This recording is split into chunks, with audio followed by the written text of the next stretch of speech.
So I went all the way down to the trap in ATL. Oh yeah, to holla at T.I., you know what I'm saying, to see how they do it. Cause I know how we do it in the hood and the N.O.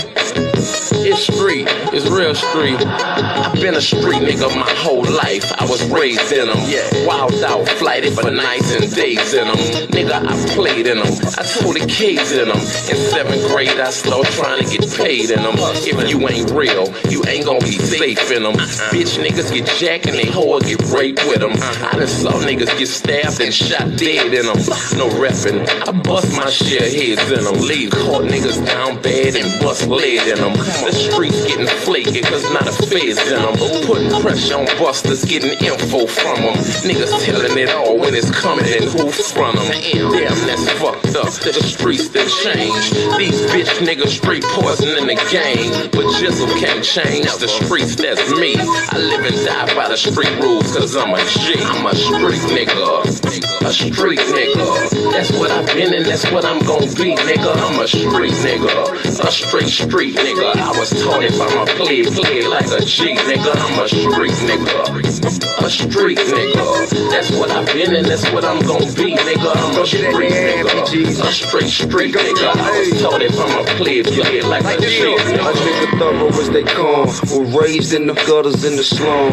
Known as the number runner son. And the dope man nephew who uncle on the run. The candidate grandbaby hustle for the fun. The yay was sold daily from the dust to the chrome. Like easy in the 80s, nigga stayed in the sun. I swore I'd never run, so I stayed with a gun. I kept my little 380 with the blade to the sun. All I feel with God, play my card, how it come. I'ma stand like a man till it's all said and done. And that's even if they run niggas, cause I know I run with a clique of wild, misguided, underprivileged young niggas. Give a fuck who you is or where you from, nigga. You can get it, we taking over the city. I was raised in the belly of the beast, to say the least. My role model was doing time, so I learned from the streets. I'm a street nigga. A street nigga. That's what I've been and that's what I'm gon' be, nigga. I'm a street nigga. A straight street nigga. I was taught if I'm a play like a G, nigga. I'm a street nigga. A street.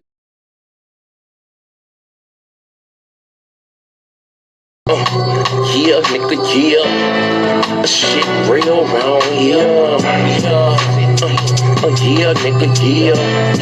Shit real round here. If you want it, you can get it, my nigga. Shit real round here. If you want it, you can get it, my nigga. Shit.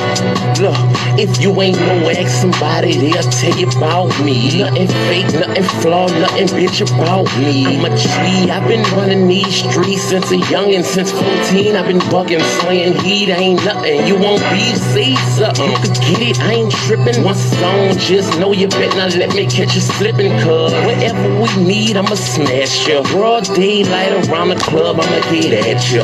If you let me tip down on the nigga, you chapter, I guarantee you that it's gonna be a closed casket about this. What's understood, don't need to be explained. For the money or the fame, I was a gangster in the game. I ain't lying when I tell you about me and my background, about me and my lifestyle. I ain't never back down, I ain't never froze up, I ain't never turned state, I ain't never missed when I emptied the clip out the cage, nigga. However you want it, nigga, you could get it, cause shit real. It's get it how you.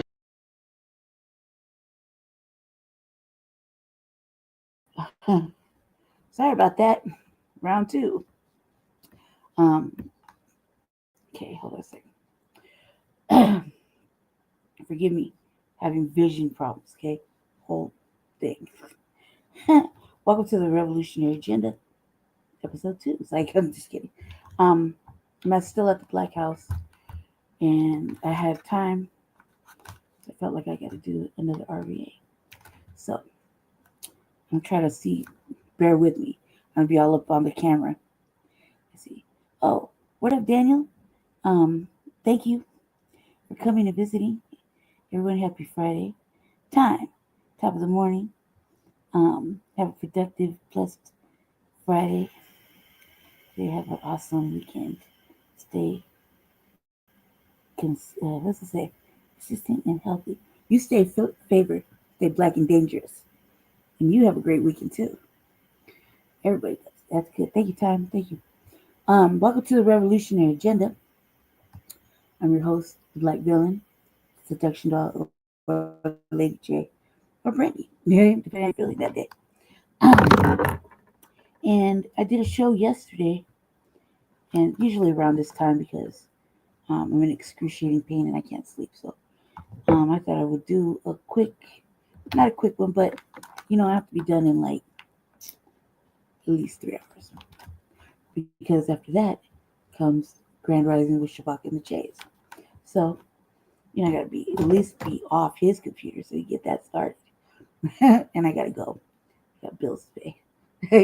I'm gonna be over here kicking it like just didn't feel like going home, like intentionally didn't feel like going home. Not for any particular reason, but just didn't feel like going home. I didn't feel like going anywhere, actually, except to Safeway, where I learned that shit is mad motherfucking expensive and they don't sell lipstick anymore. Huh. B1. Ray. Let's see. It's a hold on, cuz. I'm gonna blow this up. I'm gonna blow my screen up, okay? Bear with me, family. Because like I said, I'm having major vision problems. My eyes, my face is broken when I was a little girl. So my eye leaks. I can't see, so I can't see at all. I feel like pulling the computer all up obvious so I can see. I probably should just stop being vain and go get some motherfucking glasses. But I can't. I just can't do it. See you three little eyeballs. Hold on a second. Now I can see the comments. Let me put everybody's comment up. Hold on a second. Thank you guys for coming over here, taking your time. You didn't have to. My little visitors. I'm so excited. Almost to my destination. Yeah. You say you stay good time. Are you going to work? Looks like sounds like you're going to work. Where you at? Let me see. You just barely getting there? Almost to my destination. Hey, when you finally do get back to your spot, Raymundo. I'm just calling him that just to fuck with him. I was gonna tell him why I was calling him that earlier today, but he's too busy telling me about his struggle. Get at me, cuz I have I need your assistance on putting my opening clips together. I like to change it up like feng shui. I gotta change it up. So yeah, I need help because you have a computer and I'm on the phone, so I need your help. Let's see. Yeah, good. You should just shoot over here because you're just right around the corner. Let me see. I'll put yours up there too. Hey Daniel, how you doing? Okay, cool. Stay with me, everybody. Just stay with me. Hold on a second. Now they can see better. I did shit today, but go to the store, hang out, and drink. I just didn't want to go home, and I was having it was just too much. So I was drinking, just a little drinking. No big deal. I'm in excruciating pain in my leg. Gotta find out. They've been holding out on me. Doctor's been holding out on me. They wanted to do surgery on that shit. I have to call them, tell them I'm in pain. I need help. You should come by. We'll put you up in the crib. And you can help me help myself. Jesse doesn't need help. I need help. My computer's heavy. I don't know how to put that shit together. You see, I don't know how to put a lot of things together. I do it for his shit, Chewbacca's shit. I don't really take that time to really do mine because I'm shy. I don't take the time to even share my shit because I'm shy. Yeah, no, I had to go to the store. So my sister was up in the same building. One of my sisters from the streets and stuff. She was in the same building, so I was like, man, let me kick it with you for a little bit. And go ahead and holler at you. I got some questions. I'll talk to you about something. So that was cool. It was fun. I went to Safeway and I realized that they don't sell the shit I need. Look, okay, first of all, see, these are clear baby rubber bands. right? Because I'm about to do my shit, and I needed rubber bands. Apparently, my hair was all wild and shit. I had to get it under control. So I had a little idea, and my sister Bianca was supposed to help me.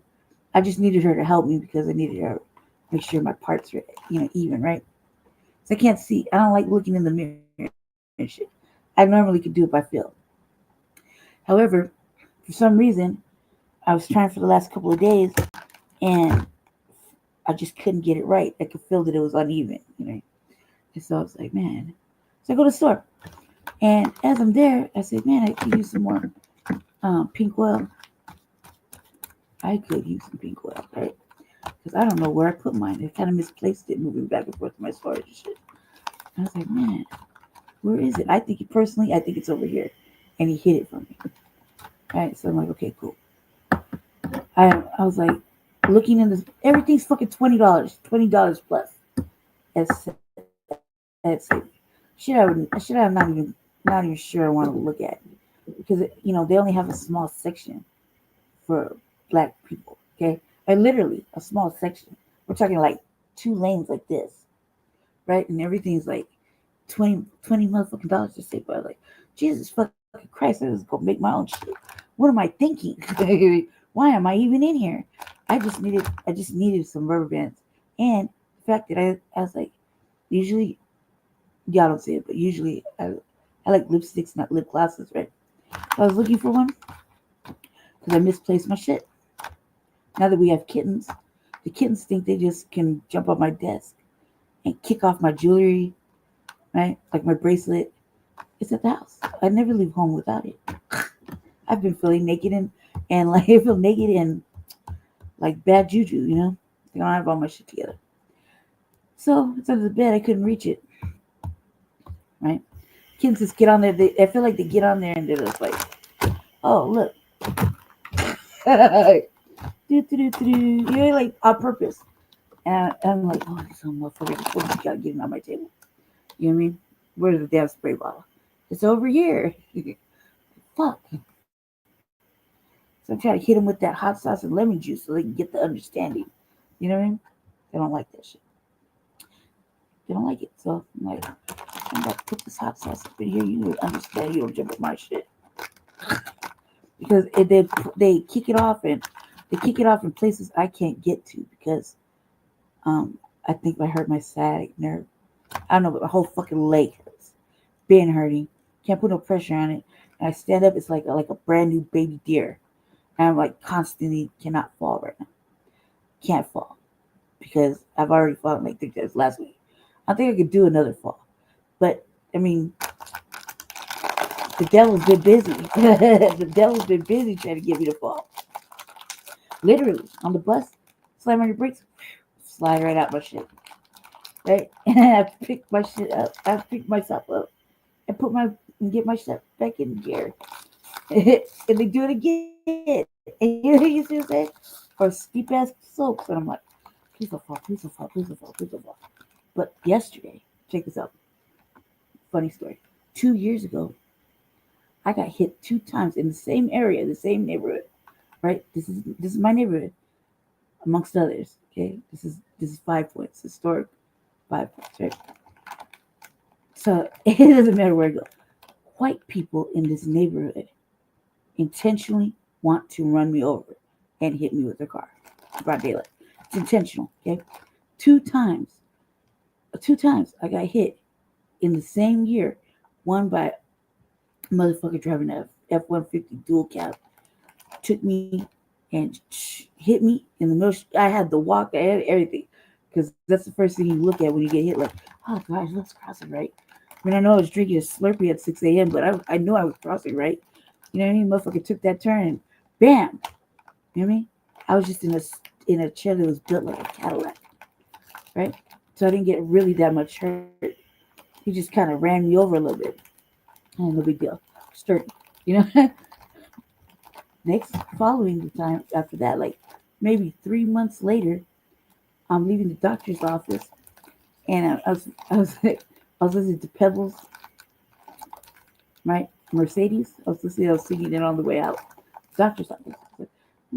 Yeah, I like singing it because I was thinking See my father, right? No, he used to sing with his under his pants.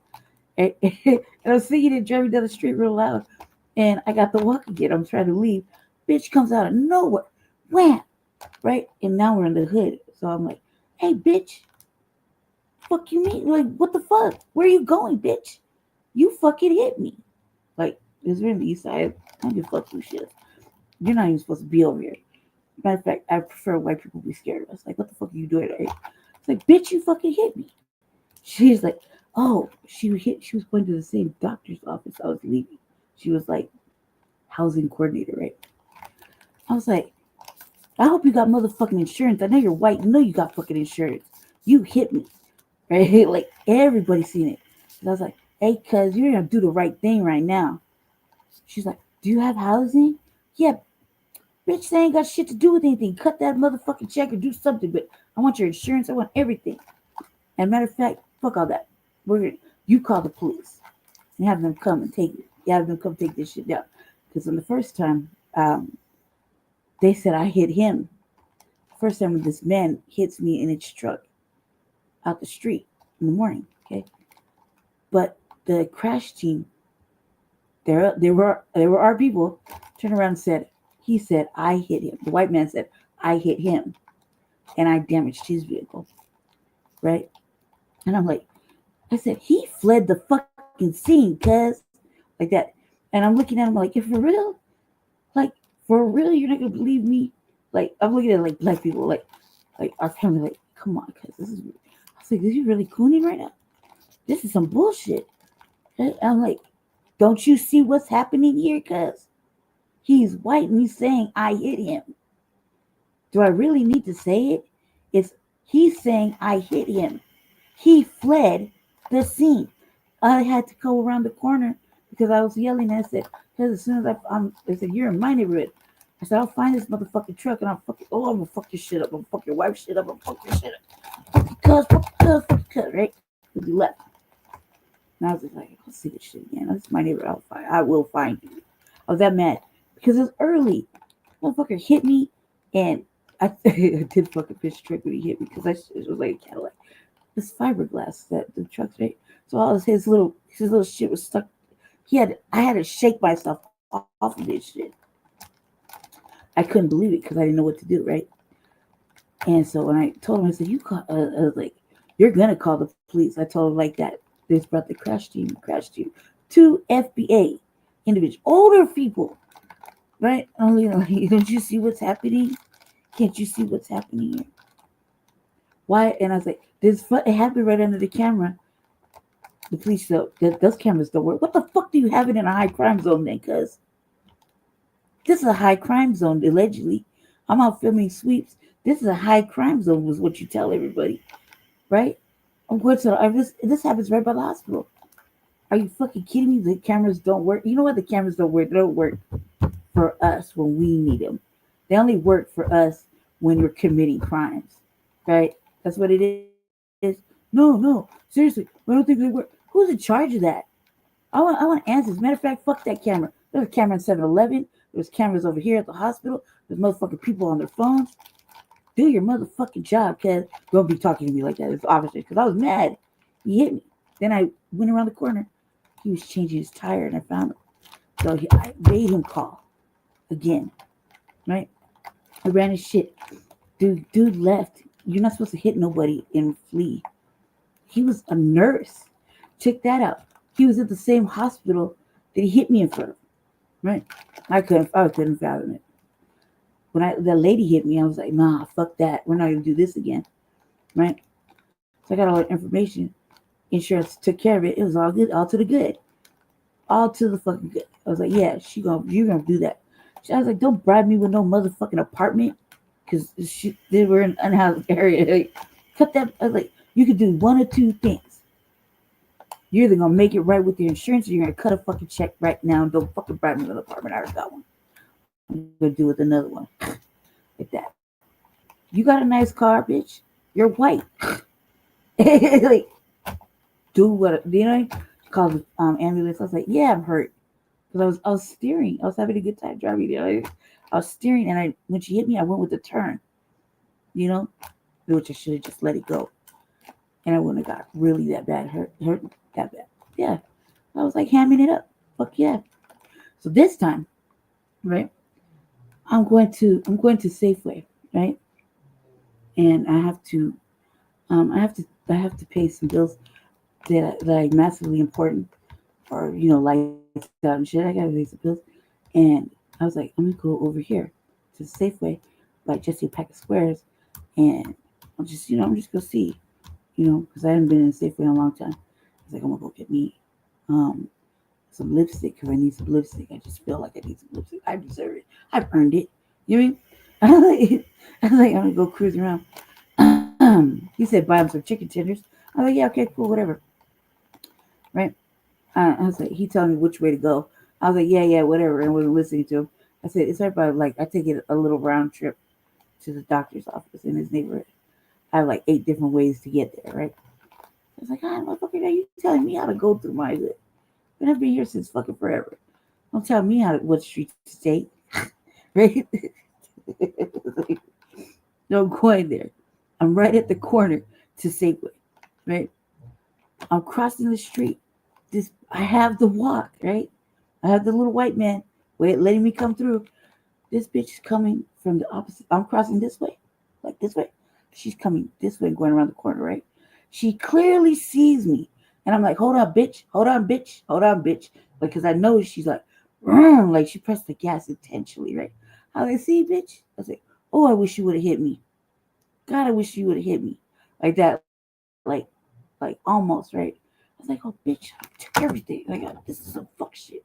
This is my neighborhood. How the fuck do I keep getting hit in my own motherfucking neighborhood by white people? Right? Intentionally. She intentionally did that. Like, went faster and go around the corner. She literally tried to hit me. Right? So, I do my little thing. I'm trying to talk to Jesse because I couldn't find these little fucking chicken tenders he wanted. And he wasn't answering his phone because he was in the shower. I was like, fuck it. So I said, fish fillets is what it is, guys. That's what you're getting. Buy one, get one free. Right? Who could beat that? So I go do that. I'm looking in the aisle. I said, man, is this for real? You only got these clear little motherfucking rubber bands, and these are like $5.99. I said, I should just wait and went to the hair supply store by my crib, where everything's fucking cheap. Yeah, cheap and their quality, right? I said, why am I here? Like, I just kind of fucking regretted it, but I had a vision. So I get over there, handle my business, and I'm on my way back. I'm taking a different route on the way back, right? And like kind of like going down memory lane, right? There's a sign that says "Welcome to Historic Five Points," and I said they moved that sign over here. That sign wasn't there; it was over there, right? Like they moved it. They literally moved the historical fucking "Welcome to 5 Point" sign. How the fuck? Why didn't nobody tell me, right? They knew they were talking about. Why didn't nobody tell me? So I'm sitting in front of this really pretty church that nobody goes to, right? And I'm adjusting my money because it's almost like bad luck. It seems like motherfuckers like to linger and like hover over me. And I'm like really quick, like move around, bitch, like that. Like what the fuck you doing? Move around. Can I get 8 feet? You know what I mean? Like I just don't like that shit, right? So I pull over to the side to adjust my money and make sure I had for my next, because I was going to the liquor store. I felt like I earned a double sugar, right? And I had to go get a pack of squares, right? And so I was like, okay, it's adjusted. So I was going to take it that way. So I'm adjusting my money so I don't make any so it doesn't look like I have money, because I'm in the area where if I'm a jack girl and I hang out with nothing but jack boys, what do you think is gonna happen? Is, hey, cuz, buy me a beer. You know what I mean? Come on, do it on set, cuz. I can't do it today. Like, even if I could, I didn't want to.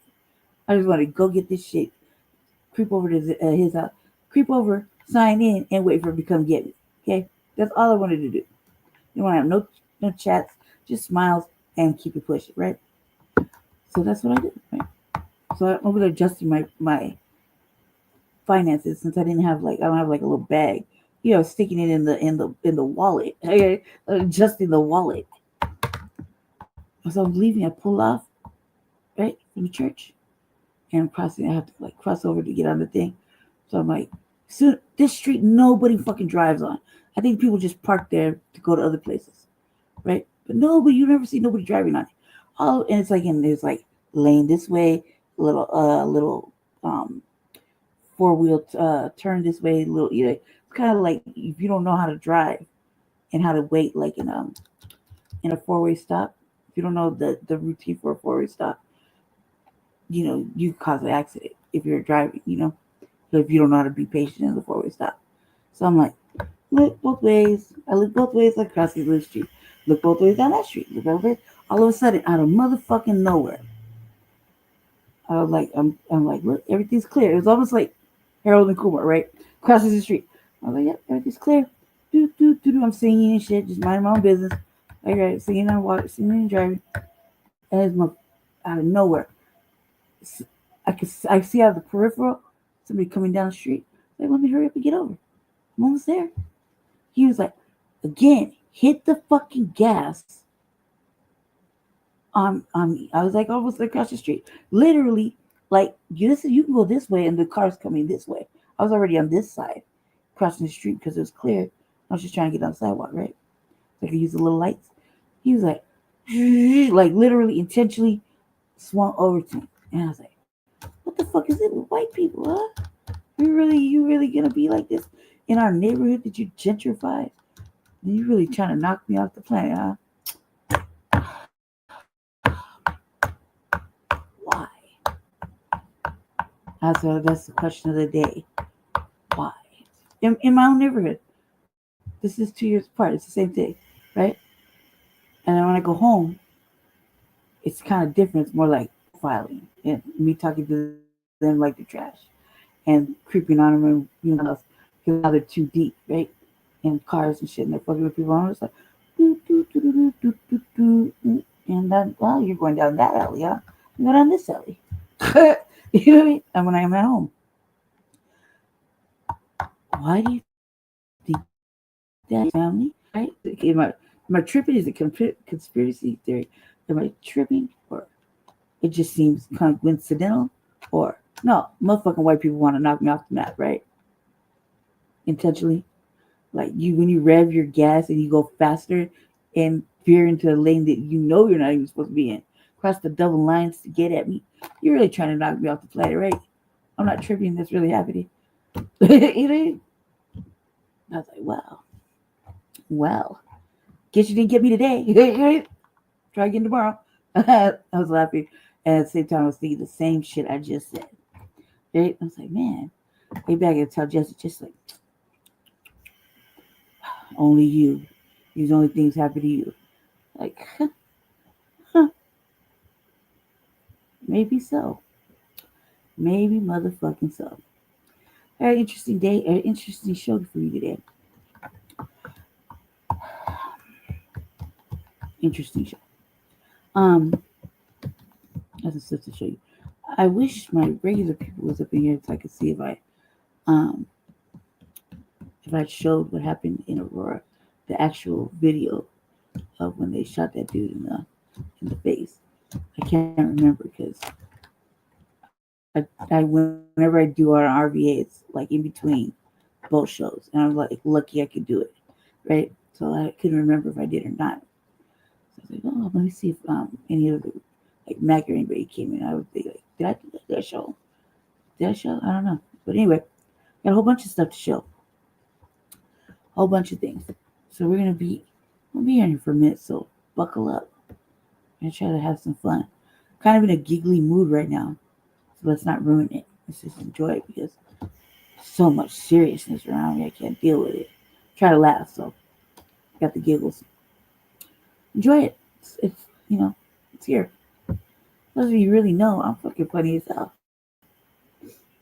I'm gonna get my thing together. Let's see.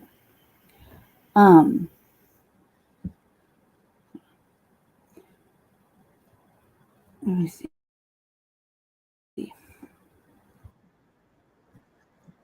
Hold on, brother. Hold on a sec. Hold on 1 second. Am I sharing? Let me make sure I'm sharing. Screen.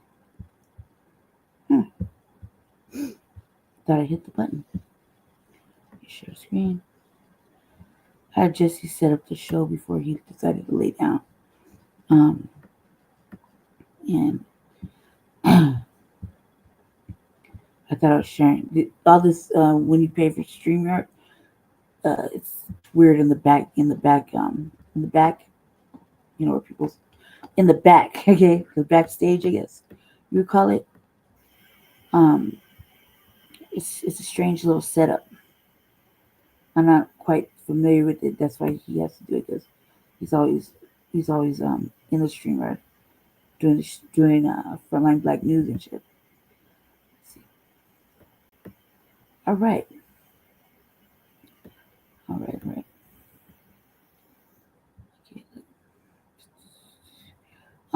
For some odd reason, when I was adding stuff to my queue, I don't know why, but it was like multiplying, and then all of a sudden it just started adding music that I was like, right before I got on, I was listening to the new BG song.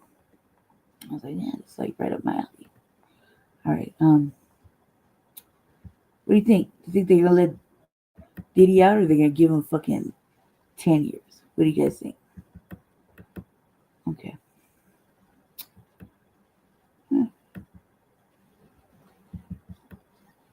All right, hold on a second.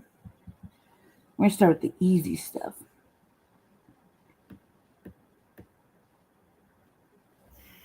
Fighting. All right. As you know, if you've been watching the RVA, I've been showing a lot of things about pollution and hacking and AI stuff, you know, like surveillance stuff. I know it's kind of like off the norm of the normal signal boosting stuff that we usually do, but everybody touches all of that. So I figured I'm going to show you guys interesting things that you have to be aware of, because, you know, this is stuff they don't want Black people to know about, and they think that they could just slide in. You know what I mean? Like when I say they, I mean billionaires and big polluters, things like that. And there's a lot of things going on, and I feel like we don't have the right, or we're not being told, or if we are being told, we're focusing on the wrong shit. Like, you know what I mean? Like this whole Sulan fucking FBA fucking this video and shit. Like, why are we talking about that when we could be talking about this? You know, this is gonna be important. Like everything I showed lately is to prepare ourselves. You know what I mean? The more you know, right? And I don't really know, but I'm starting to think in the lines of, you know, anything could happen with this administration, and I want to know as much as I can know about all this stuff. And best believe, like this data shit and the geopolitics, what's going on in legislation. You're bad. I don't know if I should let you out or not. Hold on. I didn't know ever until me and Jesse, until I got with Jesse, and I started to really look at things I was interested in, like racial pollution and shit like that. Hold on, I'm gonna start this. Okay, it's a short clip. I'll start this real quick. I gotta tend to the kittens for a second. Hold on. I'm gonna go off camera so I can. To New Orleans now, as a notorious ransomware group claims response system about 3 weeks ago. And according to a source close to the sheriff's office, the state's IT specialists are still trying to fix it. Now, in a post on the dark web, the group behind hundreds of other breaches across the globe says it is to blame for all of this. Let's bring in CBS News reporter Katie Weiss, joining us live now from New Orleans. Katie, what kind of information did these hackers get their hands on? Well, good evening, Liz. These hackers claim we have chosen to redact out of the side of is now claiming responsibility for the attack. The screenshots that our confirmed team obtained today from the dark web show that this group has obtained contracts, inmate intake documents, and expense information, among other things. The total volume of the alleged hack is 842 gigabytes. That's enough to hold about 42,000 average size PDFs. Now, the sheriff's office says the attack has also affected the sheriff's docket master system, which manages inmate transfers to and from jail. It also manages the court appearances of inmates, as well as when an inmate gets released on bond. In fact, our affiliate WWL last week spoke to a woman who said that she was unable to get her husband out of jail, even though she had paid his bond. Take a listen. I have two sons, 4 and 6. They miss their dad. I did everything on my end to make sure that he comes home. So I feel like once everything is paid, everything is done, it shouldn't be no holdup. Now, that woman did not want her name published. It's also important to note that the Orleans Parish Sheriff's Office is not the only government entity or law enforcement entity to become a victim of such an attack. That about 5% of all ransomware complaints involved government infrastructure. Liz? So, Katie, what do we know about this ransomware group? And now that they've said that they did it, they claimed responsibility, what happens next? Sure. Well, I think the big question on many people's minds is, will they be using taxpayer dollars to pay the ransom? So far, the answer to that question I'm getting is a very strong no. At this point, the Orleans Parish Sheriff's Office is refusing to pay the ransom, and that officials actually with the state's cybersecurity team have actually been here in the city for the last 3 to 4 weeks, according to a source close to the sheriff's office. They've been here for the last 3 to 4 weeks, still trying to solve this problem. Now, I'm also told that this attack actually stems from an email that was sent from the state is also investigating as well as more about the origins of how this could have happened in the first place. In the meantime, the FBI has warned actually about these attacks previously, all the way back in March. The FBI sent out advisories warning that these attacks were on the rise, and that a local media company that owns several small market television stations had been impacted and had fallen victim to a similar type attack. So certainly these kinds of things are increasing.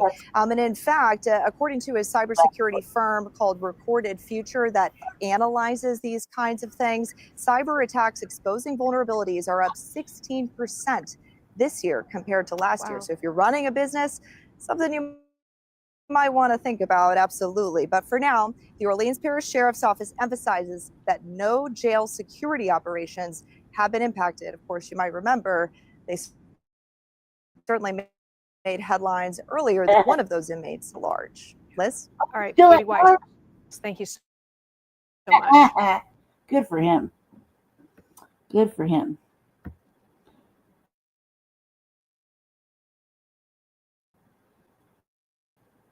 I'm going to the Danish island of Langeland, and I want to do some...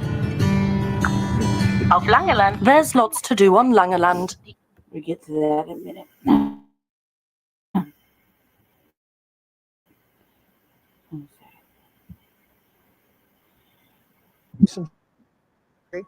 Of 2021, based on the fact that the Farm Bureau membership overwhelmingly wanted to see that is over the limit. Treatment plants across central Iowa are having a hard time treating it. We have what was at one time the largest nitrate removal facility in the world, and unfortunately, even that wasn't able. Nearly every Iowa county in the Hawkeye State is battling against manure being released into their water. 11.12, that is over the limit. Treatment plants across central Iowa are having a hard time treating it. We have what was at one time the largest nitrate removal facility in the world, and unfortunately, even that wasn't able to keep up with the level of nitrate that we're seeing in the rivers. We have beaches in Iowa, but they're closed. They have algae, they have bacteria. The lake, it's really showing up green right now. It's really sad. Nitrogen pollution is a big problem in Iowa. It's dangerous for people and for the environment, but there's also a whole other side of this story that's frankly more troubling. It's about the big and powerful vested interests who have really allowed the contamination on such a wide scale. I don't think it would be a surprise to anyone. There's pressure on legislators and government officials from special interest groups. The status quo in Iowa is working for some people and not working well at all for many others. I'm really not like a fruity drink girl, you know? I think in 2007, we were made aware that our nitrate levels were higher than normal. Everybody is connected to a farmer. Everybody is connected with somebody who has had cancer. I'd say 4 or 5 people for sure. Everybody knows that amount who have died of cancer. And it's becoming creepy. I'm Steve Pick. I'm in Remsen, Iowa. I'm 67 years old and I've been here most of my life. I was a city clerk in utilities for 34 years. There has to be some correlation between nitrate levels and cancer. Iowa's cancer rate has been climbing in near lockstep with the rising use of nitrogen on farms for decades. Scientists, though, aren't sure if the correlation is causative or merely coincidental. What we do know is that age-adjusted Iowa has the nation's fastest growing and second highest cancer rate overall after Kentucky, and is one of only 2 states in the U.S. where the cancer rate is still growing at all. Iowa used to be sort of this marshy swampland, and to make it as productive as we have, we've essentially plumbed a lot of our fields so that we can get the water off the land and make the land more amenable to crop production. Iowa is really among the most heavily modified landscapes in the entire country. Starting with European settlers, it was literally carved up into squares for individual farming families. With the endless green fields, it's hard to see how farming in Iowa could have a negative impact. But if you look a little closer, you realize it's like any other major industry, driven by market forces, entirely indifferent to ecological and human health. Most of what is grown goes into animals for fuel. Corn yields have risen enormously in the last 50 years. To achieve that productivity, the state's farmers spread nearly 4 billion pounds of nitrogen from fertilizer and manure on Iowa's 13 million acres of corn every year. Many in the scientific community are worried.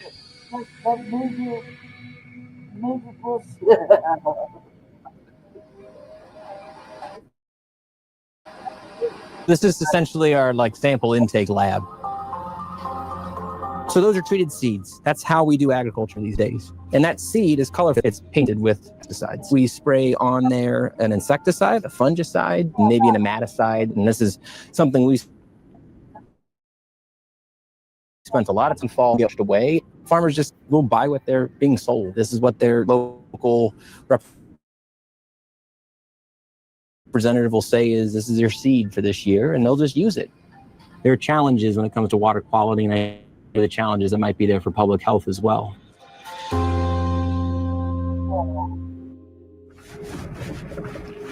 This is our well field well. Well number 8 was extremely high.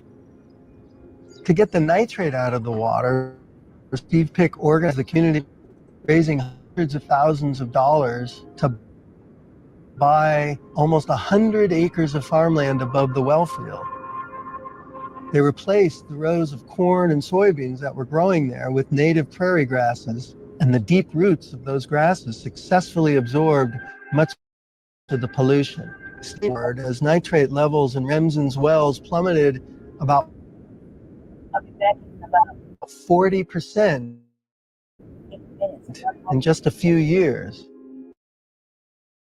But then it was all cut down. $15,000 worth of seed of planting all this, and pretty disheartening. Starting in 2010, more conservative politicians came into power across the state, and the project was effectively killed. Steve Pick was fired into nitrate levels. This is when the story gets really interesting. Iowa's Department of Natural Resources sent a scientist to investigate the rising levels of nitrate in Remsen. That investigator identified the Tentinger cattle feedlot on the edge of town as the source of the pollution.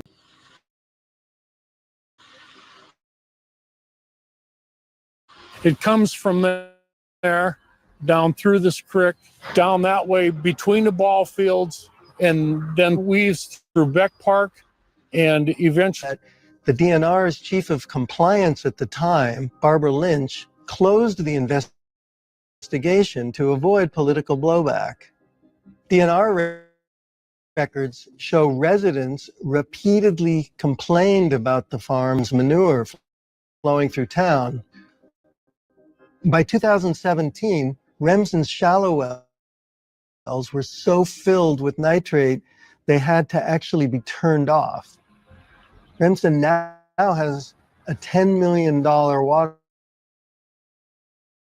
plant to treat deeper wells and much higher water bills.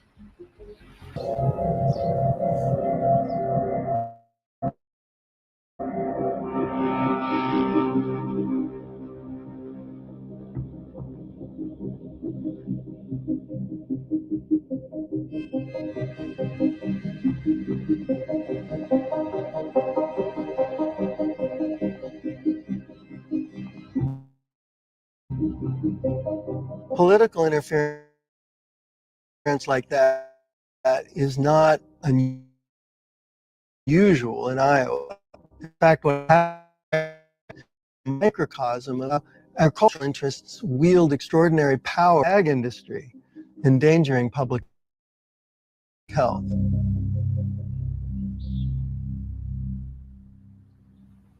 I'm Claire Ruby. I work for the Department of Environmental Science and Natural Resources. In 2019, Claire Ruby co-wrote a research paper that was led by Chris Jones of the University of Iowa. The 2019 paper, oh boy. That report examined the waterways around Remsen in northwest Iowa, where livestock feedlots have farming. Nitrate is a byproduct of both. What the paper showed was that there was leading to significantly higher nitrate concentrations in the surface water. It's completely unnecessary. Folks aren't just applying what is needed to grow those crops.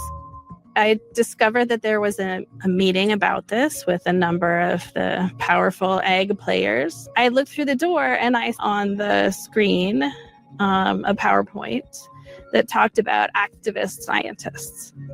And things really went downhill after that. At that meeting was a group called the Iowa Farm Bureau.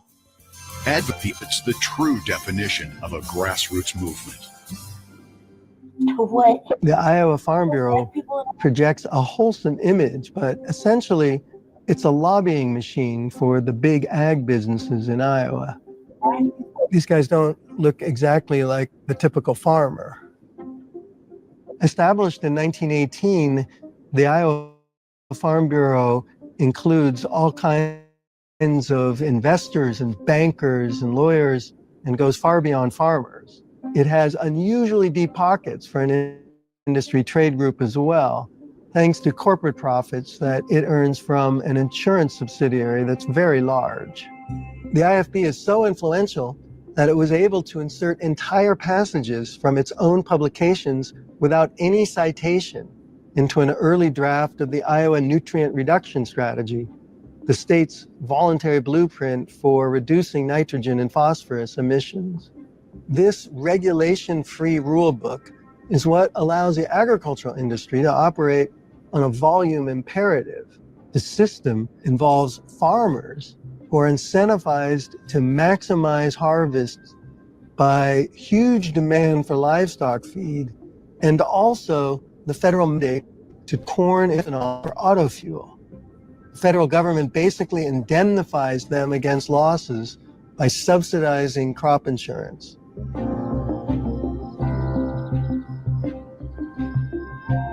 I worked about 20 years for the Iowa Farm Bureau as the Director of Research and Commodity Services. I was quite involved with some of the discussions on the Iowa Nutrient Reduction Strategy. It's really just how much nitrogen do we need to grow a bushel of corn? Right now in Iowa, we do about 1 pound of nitrogen per bushel of corn. That's highly efficient. 1980, we were 1.5 pounds of nitrogen. Nitrogen is the most expensive input I have on this farm. I don't want to waste it. Now, could it be done more efficiently? Theoretically, yes. When we first started, applying blanket fertilizer has become the norm for modern farming systems, but some believe there are better and cleaner ways to do it. Iowa State University agronomy professor Matt Liebman founded and ran the Marsden Farm project from 2002 until retiring just a couple years ago. If you look at what's down below the oats here, you can see alfalfa plants that were planted at the same time as corn next to grow after alfalfa. And you can grow that corn with less fertilizer after alfalfa because roots can move more quickly through the soil to greater depth and explore the soil for more water and nutrients. Liebman proved that by rotating corn with alfalfa and grains could actually earn more money while using 85% less nitrogen fertilizer. The principles and practices that you're seeing out here are well known for decades, for centuries. Most farmers have been moved toward a financial situation where they're trying to maximize their gross revenue. And if they find shortfalls in input costs are high or market values are low, insurance helps them maintain profitability. Because we don't assign a cost for externalities for what happens downwind, and downstream and downhill, production economics favor the high use of inputs and the high use of environmental and human health outcomes.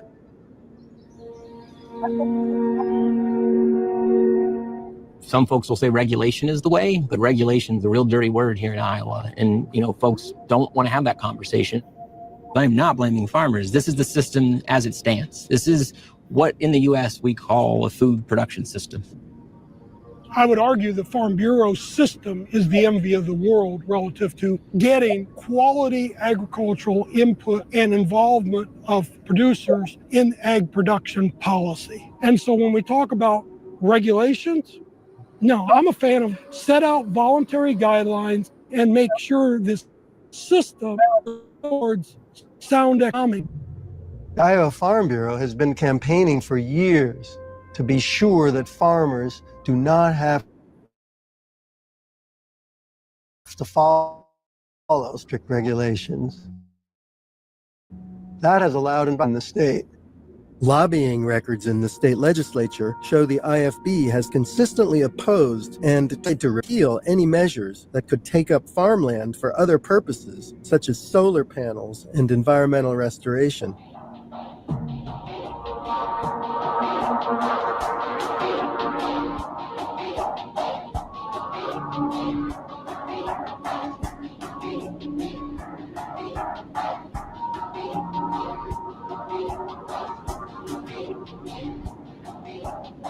While Big Ag prefers to maintain the status quo, new science suggests a rethink might be wise. There's been some concern that maybe that 10 milligrams per liter standard is not health protective enough. And there's been plenty of science that has started to find associations between nitrate in drinking water and chronic health impacts like bladder cancer, colorectal cancer, thyroid cancer, and birth defects.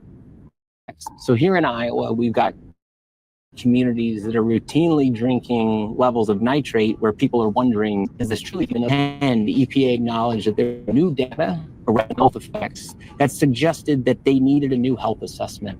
But here we are in 2025, and we have not completed that health assessment.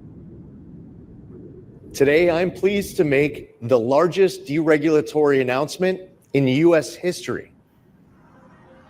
For years, federal environmental laws and the U.S. Environmental Protection Agency have really stood in as nature's last line of defense in Iowa and elsewhere.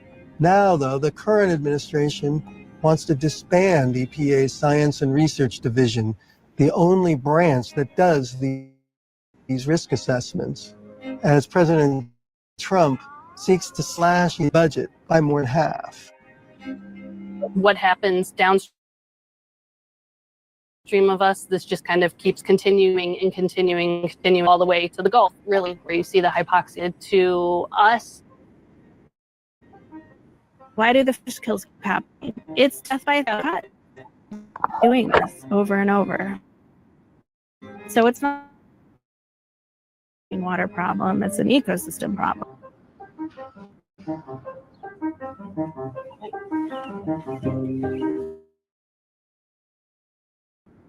It seems like the bigger the operations around here get, the more they're reliant on chemicals. I'd like to see a happy medium, and looks pretty clear, but I still wouldn't drink it.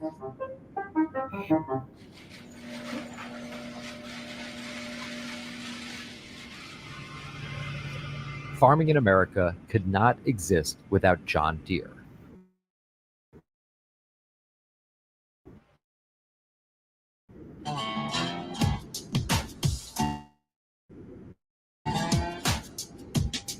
I don't care where you are in the rural parts of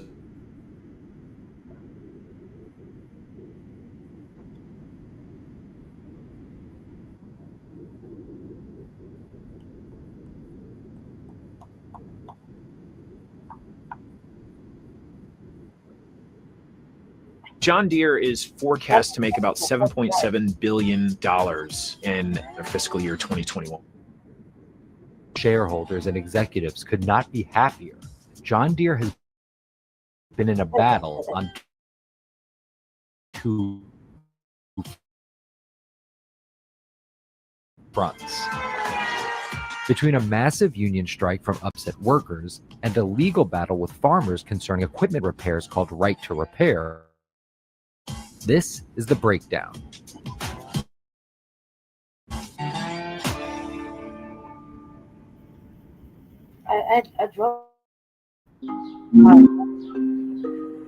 There's a saying that you'll hear either Deere say or other people say, if farmers are profiting, Deere's profiting. And Deere wants to do everything they can to make those farmers a lot more profitable. Since the pandemic hit in 2020 and millions of Americans sheltered in place buying nothing but groceries, both John Deere and farmers became even more essential in feeding America, and both profited a great deal as a result. Because the machines they make are essential to an industry that has to provide an essential product for consumers, not only in the United States, but across the globe. John Deere's profits during the pandemic are eye-popping, and that wealth has spread out to executives like CEO John May, who brought in $15.6 million in 2020, a 160% raise.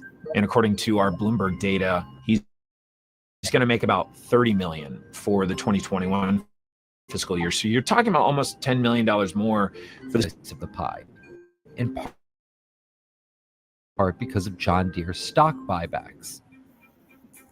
Buybacks are a piece of financial engineering by a company to repurchase shares of its own stock to reduce the number of shares in the market, which in turn increases the ownership stake for the shareholders. The stock buybacks for them have been significant. So in the past 12 months, they bought back $1.9 billion in stock, and they bought back $716 million alone in their fiscal third quarter of 2021. One group who thought they were not sharing in that wealth? John Deere factory workers. So the optics are obvious now that it has broken out among part of their workforce. During this boom time, Deere offered their workers a 5% pay increase. That's when over 10,000 United Auto workers who worked for John Deere went on strike. I had one person in particular say, our CEO is about to make $10 million more for this year than he did last year. The company is seeing earnings go to records. The stock price is surging. And yet we're the group who, during the past recession and past down economic cycles in the farming industry, we took cuts. After the union turned down 2 contracts, John Deere was finally able to meet their demands in late November, which doubled raises and improved pensions for union members. Those employees that are represented by the UAW are immensely valuable employees to us. We're super proud of where the contract ended up. It's groundbreaking in a lot of ways, both from near-term wage increases, as well as the retirement medical benefits that it offers. It's super helpful to understand how the work is done in the factories, what the opportunities are to make improvements for whatever the operation happens to be, to make those that are doing that work better. So while John Deere workers fought and won their battle to see the profits the company has brought in over the past 2 years, farmers are still in their own fight with Deere when it comes to repairing their own equipment.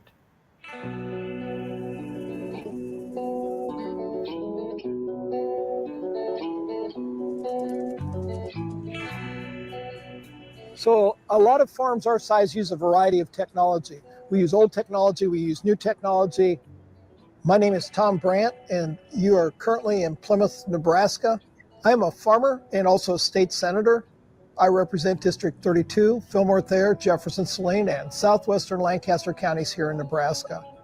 The state of Nebraska's agriculture is the 4th largest ag powerhouse in the nation. We feed way more people with the food we produce than just the 1.96 in the state of Nebraska.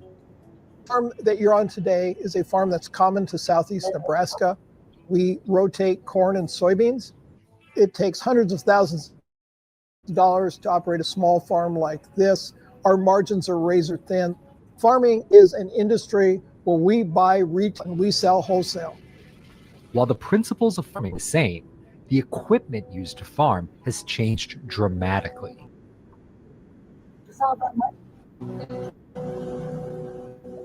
This is a 1952 Alice Chalmers WD. This is a style of tractor I grew up on. It's not started for 2 months.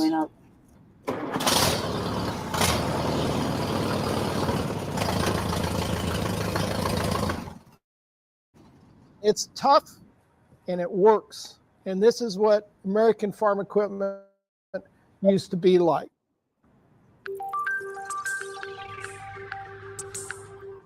Both John Deere and their major competitors has become much more technologically sophisticated in the past 2 decades. A little after 2000, tractors changed from being strictly just a power and source and got to be a lot more computerized.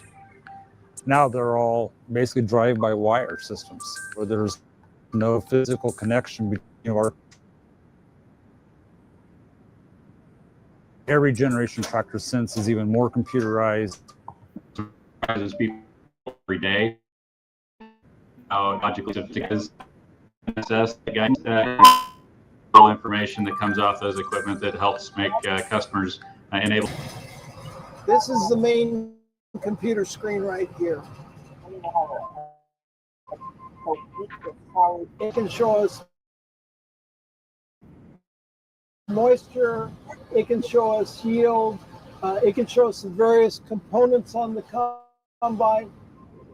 20 years ago, our irrigated corn probably yielded 150, 60 bushels. So if your crops are gaining yield 40% over 10 or 20 years, you're going to need bigger, faster equipment to harvest it.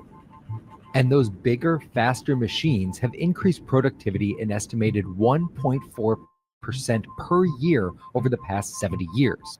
And U.S. farmers now produce an average corn yield of about 175 bushels an acre.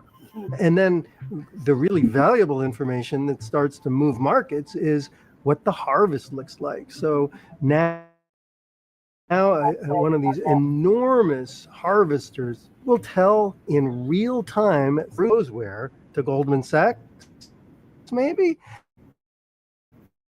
exactly how much corn or wheat is being harvested on that. A lot more done in a day. We've hours. Getting a lot more hours in. We're not tired. So efficiency factor, unfortunately, like all electronic. And that's where they're. While the technology in a John Deere tractor or combine makes farming easier than ever before, there are very real concerns from some farmers when John Deere and other agricultural machinery companies won't let farmers fix their own equipment without a licensed mechanic. For Deere and its dealerships, parts and services are 3 to 6 times more profitable than sales of original filings.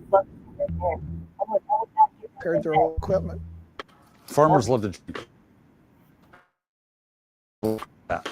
we like to take we that's currently have access to the computer systems equipment. Doesn't matter whether it's green John Deere or it's red case or thing that you fix on the tractor isn't necessarily like a moving part. It may be something that has error code on the panel. And it is basic, you look it up and it says, call your dealer. Right? If your vehicle sits idle because, you know, you don't have a, say you're missing a bolt or something, you can't put your fucking tire on and there's no mechanical man around that can do it, okay? So it sits for like, I don't know, say it sits for almost 8 months to a year. No, 2 years. Say it sits for 2 years, right? And it has 2 batteries. Do I necessarily have to get 2 new batteries, or can I figure out a way to jumpstart the old batteries and make them work still? Is there like, do I have to go do that? Is there like a way I could refurbish and just get new ones? Like, how does that work if you're forced to let it sit idle? Like, because, you know, like when I got hit in the, I was in an accident like 2 years ago, and the motherfucker hit my shit and busted one of my tires. I have snow tires, like big ass monster tires on my other little chair, right? And it drives faster. It's, you know, they'll, like my chairs, I'll have lokes, like they're like they'll have names. Well, this one particularly, my brother, I brought him out from LA to help me a long time ago, like a long time ago. It helped me, you know, this very shit, and he ended up going to prison because he had to handle some business. He had to do something, right? And go to prison for like 10 years. 10 years later, we're older now and fucking sick, and you know, the motherfucker gets he gets a power chair, right? And it's like a tight one. It's like a V6 Seems like it was like it says V6 on it shit. I think it has a little engine. It's like motherfucking fast, right? And it came with these motherfucking big ass monster tires, and I could go up like small hills and probably run over a small dog. You know what I mean? A fucking demon child. I would probably just a boo. Wouldn't even give. But they're actual real like big ass tires, right? So I'm at Jesse's house, and I ran over something like, because when he used to live in this other place, sometimes we'd go, the streets would be littered or be too much like gravel, maybe a nail, broken glass, you know what I mean? On the way to his old place, we'd get off the bus and hit the dispensary and walk down the street and past motherfucking Death Planned Parenthood. You and walk to his place. It'd be like a short little walk. And one day the tire popped, and I was like, "Fuck!" But they're like real tires. They got whole inner tubes and shit, right? On this particular one.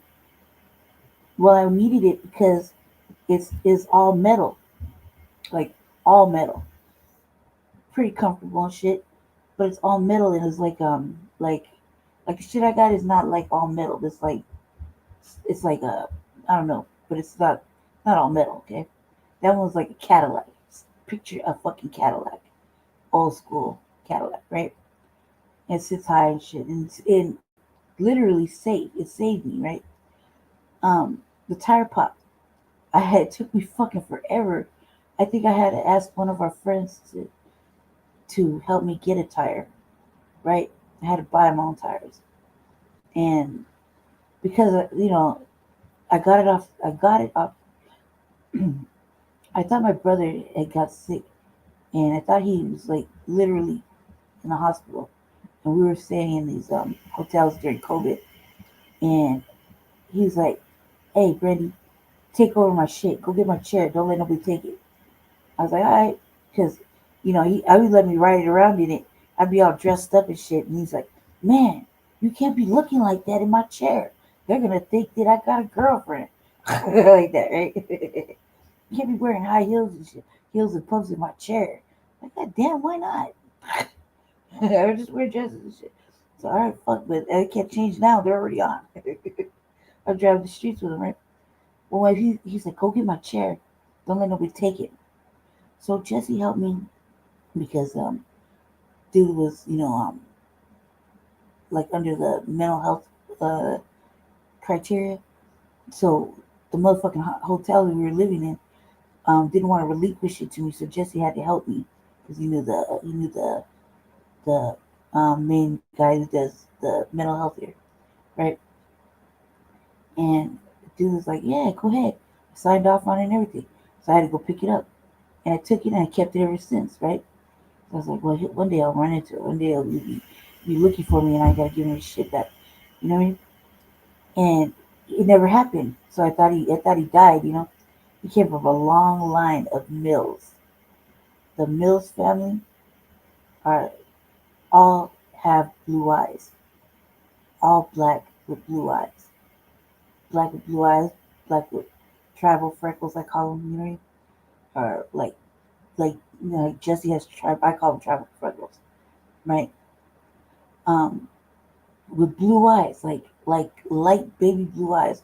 Every motherfucking Mills family member I've seen, from cousins, aunties, mamas, daddies, uncles, nephews, all in that, they all have blue eyes. Nothing else. Like black or high yellow or red bone with blue eyes. And you knew they were the Mills family, right? So long line of fucking Mills, okay? I'm talking about it. I brought him from LA to Colorado. And so I knew the family in LA. And then when I used to do little traveling, like to Texas, Florida, I was in Florida for like 5 years, Texas for like 5 years. The Mills family would always take care of me. It's like, come on, you one of us. You just brown eyed. We don't know. We adopted you. What you got come? Come on, bring your country ass up. All right, man. Henry said to take care of you. All right, So I thought something happened to him. I learned today he's still alive. So I was like, oh my God, my sister told me. So excited. But when the shit happened, nobody could change this fucking tire, right? No one had tools. Nobody could call nobody who had a fucking car. Like when I say nobody, I mean the two men in my life, which would be my brother and him, could call anybody who had a vehicle fucking to help change a tire. I couldn't do it because I couldn't do it. Okay, first of all, I can't lift any more than like 5 to 10 pounds at best because my heart it just takes too much off my heart. My heart's only working at like one half the side is working at like half capacity of what it's supposed to work. That's why I'm so swollen, right? Like super swollen.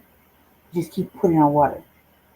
And so I was like, man, nobody. I mean, nobody, dude. You know how fucking weird is that? It's like intentional, right? And I finally get it off. First, like, they couldn't change it. Finally, I get it off. Then I couldn't find nobody to put it back together. You know what I mean? Because I had to buy a tire, get the inner tube, piece that shit together. Then my motherfucking homeboy, he cracked the rim. And I was like, man, fuck this shit. They were putting this rim back on together. Like, I'm just gonna fuck this shit. I'm gonna go get this metal glue, fucking whatever. I'll fucking torch this shit back together, putting it back together. I had a whole bunch of companies staying over the summer. Like my other sister from Louisiana, she was in the house with her daughters and everything. And then my daughter is no longer my daughter, right? She was in the house for a minute and lost a fucking bolt. One motherfucking bolt, and maybe a screw and a bolt. Okay, two things. Didn't know, right? I said, man, I need somebody to take one off the other side so I can see what size it is, and I'll just go fucking do it. It's just one motherfucking. It's two little bolts. Still to this motherfucking day, okay? You think somebody would help me, right? Impossible. So I was like, say today, I was like, I don't know what I gotta do, but I make sure that shit is up before the snow comes. Because I don't want to be in the house the whole time. I'm in the house. I got shit to do.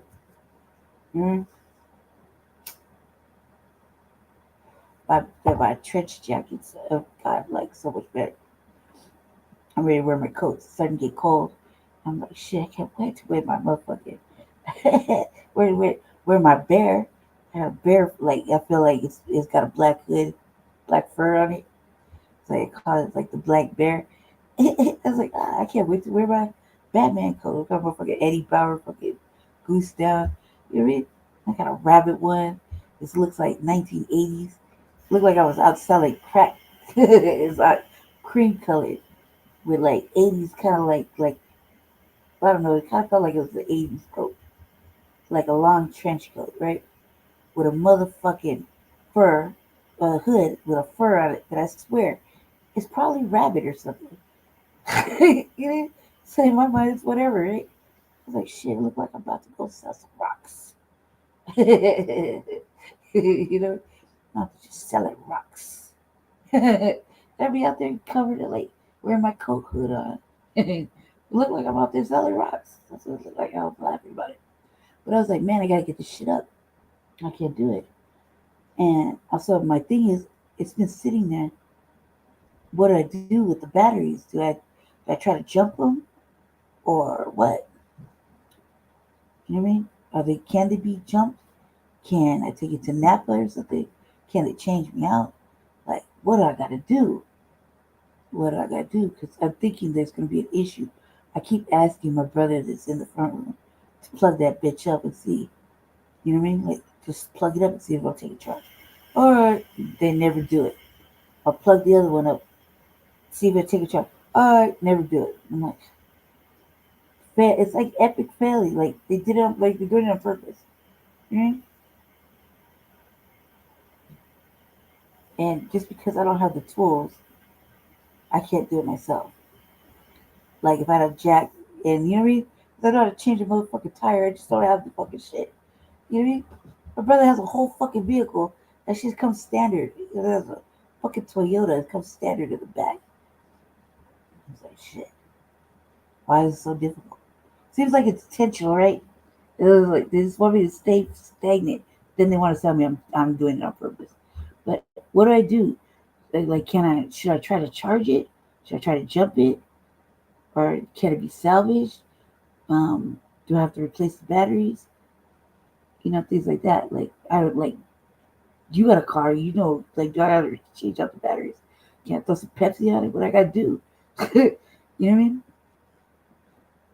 The real shit. I'm serious. Like, we're gonna have somebody come look at it next week on Thursday.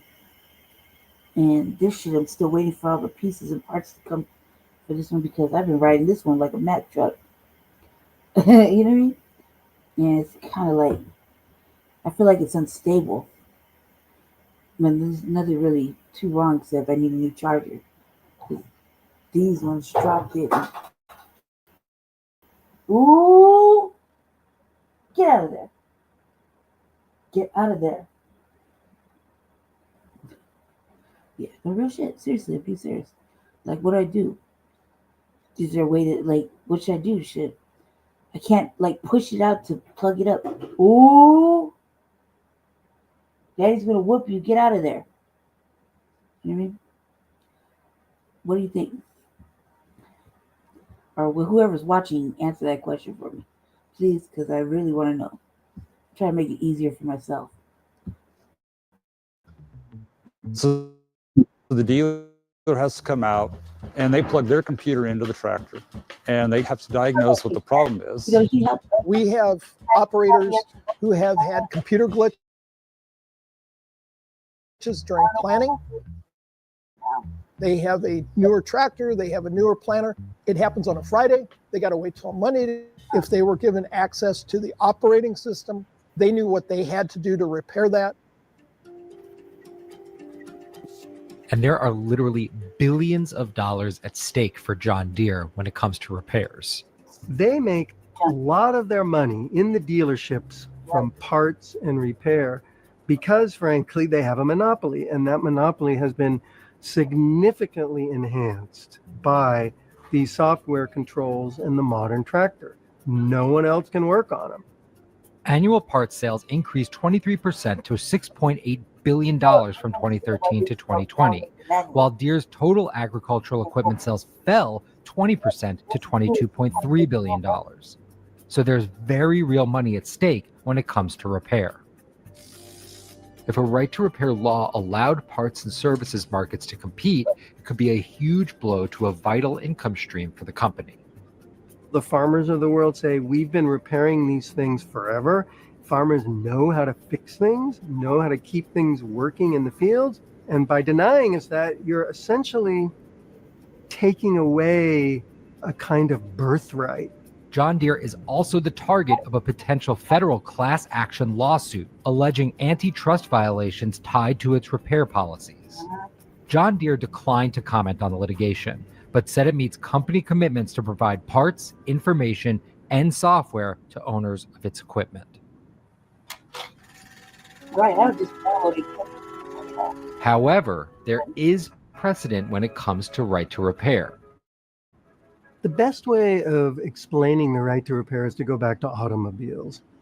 As automobiles were built with more and more software and chips, it became more and more difficult for the average car owner to fix their car because the software, you didn't have the tools to do that.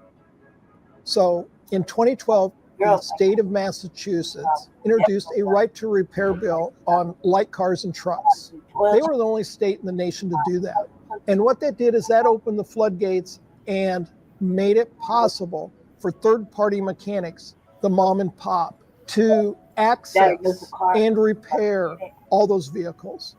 I can tell you locally, we have a situation just like that. Last January of 2021, based on the fact that the Farm Bureau membership overwhelmingly wanted to see a right to repair bill, we introduced one.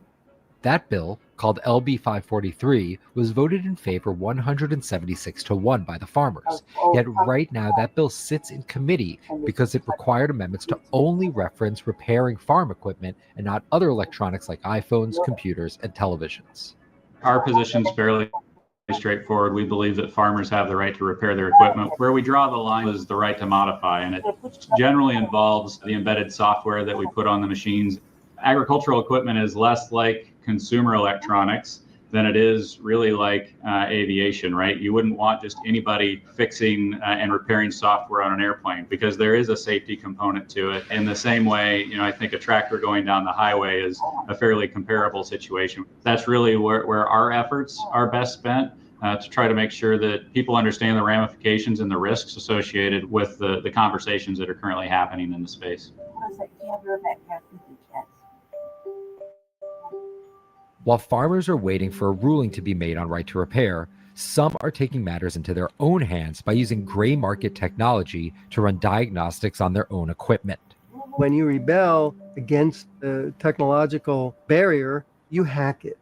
And there are a number of farmers who've availed themselves of John Deere repair and diagnostic software from places like Hong Kong and other markets where things are sold without the proper licenses. It's the software black market, or in this case, it's really a gray market. Right now, the right to repair is still moving forward.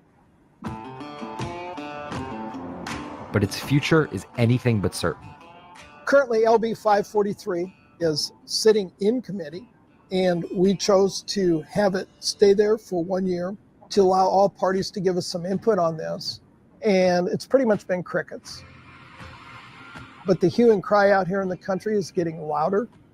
People want more regulation, or at least the opportunity to control their own destiny. They don't like seeing it in the hands of big corporations. We'll keep working at it until we get it accomplished.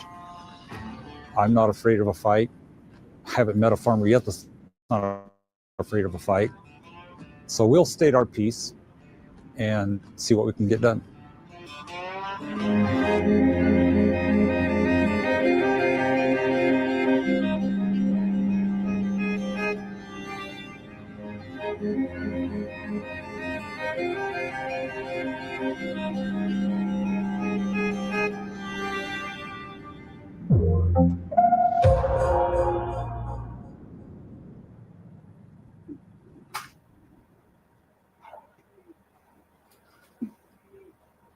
Hold on 1 second, Valley. It's really hard because I can't. My leg hurts really bad.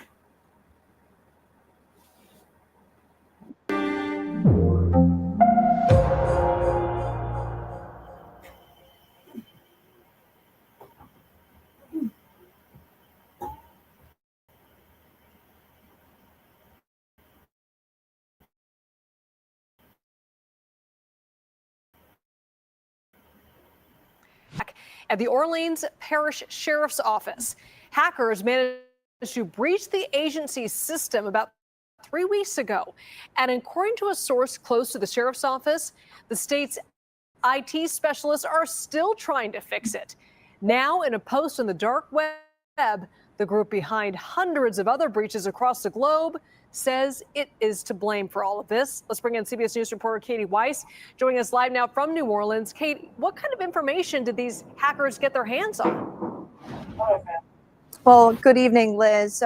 These hackers claim, according to screenshots from our CBS Confirmed team, which we have chosen to redact out of the side of caution, that the Russian-speaking hacker group Killin is now claiming responsibility for the attack. The screenshots that our Confirmed team obtained today from the dark web show that this group has obtained contracts, inmate intake documents, and expense information, among other things.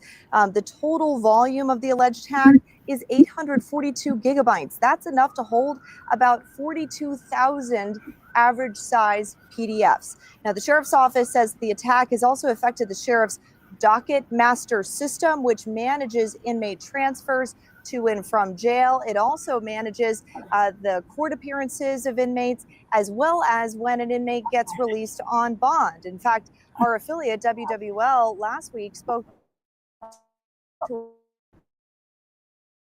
a woman who said that she was unable to get her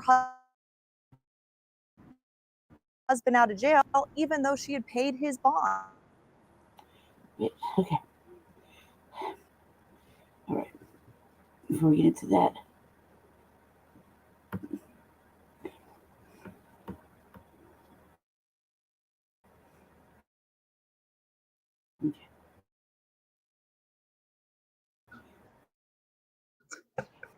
Scott, the MAGA movement, they don't really know. They always talk about taking something outside, and then they don't even know. You need to educate them on what it means to take it outside. To quote Scott. No, I'll kick your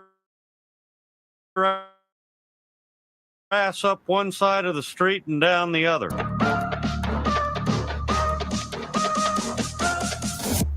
Shout out to all the subscribers and the members here on the channel. Don't forget to like the video. My name is Reese Waters, and I'm trouble. And it's about time we had this conversation, because I'm back. If I'm going to be honest about the conditions here in DC, there is an element that has come into our city, and they just don't know how to act. Honestly, they just don't know how to act. And quite frankly, as a DC resident and DMV native, I don't feel safe. And I don't want to admit it. For these. It's bad out here. I'm gonna punch you in your effing face. Scott Bessent threatens an administration rival. The Treasury Secretary's quiet tensions with Housing Finance Chief Bill Pulte exploded at a private dinner last week. That's what I'm saying. Can't even have a private dinner. You can't even have a private, and they fighting. You know what I mean? Can't go nowhere. A private dinner attended by dozens of administration officials and close advisors to President Donald Trump was temporarily marred by a dramatic clash between two of Trump's top economic officials, with Treasury Secretary Scott Bessent at one point threatening to punch top housing finance official Bill Pulte, quote, in the effing face.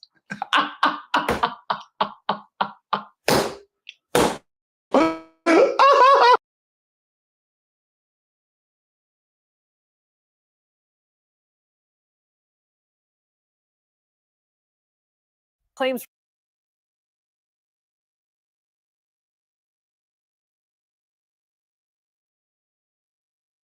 rarely marred by a dramatic clash between two of Trump's top economic officials, with Treasury Secretary Scott Bessent at one point threatening to punch top housing finance official Bill Pulte, quote, in the effing face.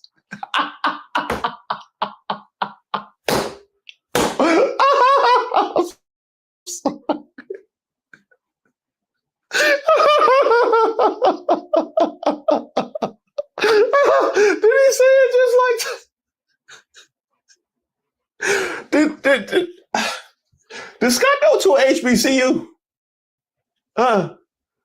Was he in the hip hop real heavy back in the day? Get out the way, get out the way, get out the way. The Wednesday evening event was supposed to be one of celebration. It was both the much anticipated inaugural dinner at Executive Branch, the ultra-exclusive Georgetown Club created by and for Trump world's uber-rich, and a birthday party for a MAGA-friendly podcaster. A long table for the 30-some guests was set with top-of-the-line crystal and china.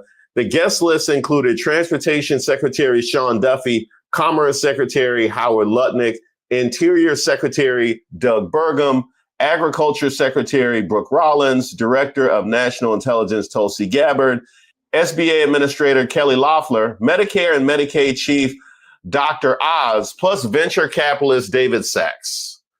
Wow. honestly, if you told me that Tulsi Gabbard and Kelly Loeffler and Dr. Oz and Doug Burgum were all out at dinner, I probably would have bet somebody tried to fight. I probably would have bet that's given all of the ill will that has been engendered by those. I would have taken that bet. I would have. Huh? Who would I bet on?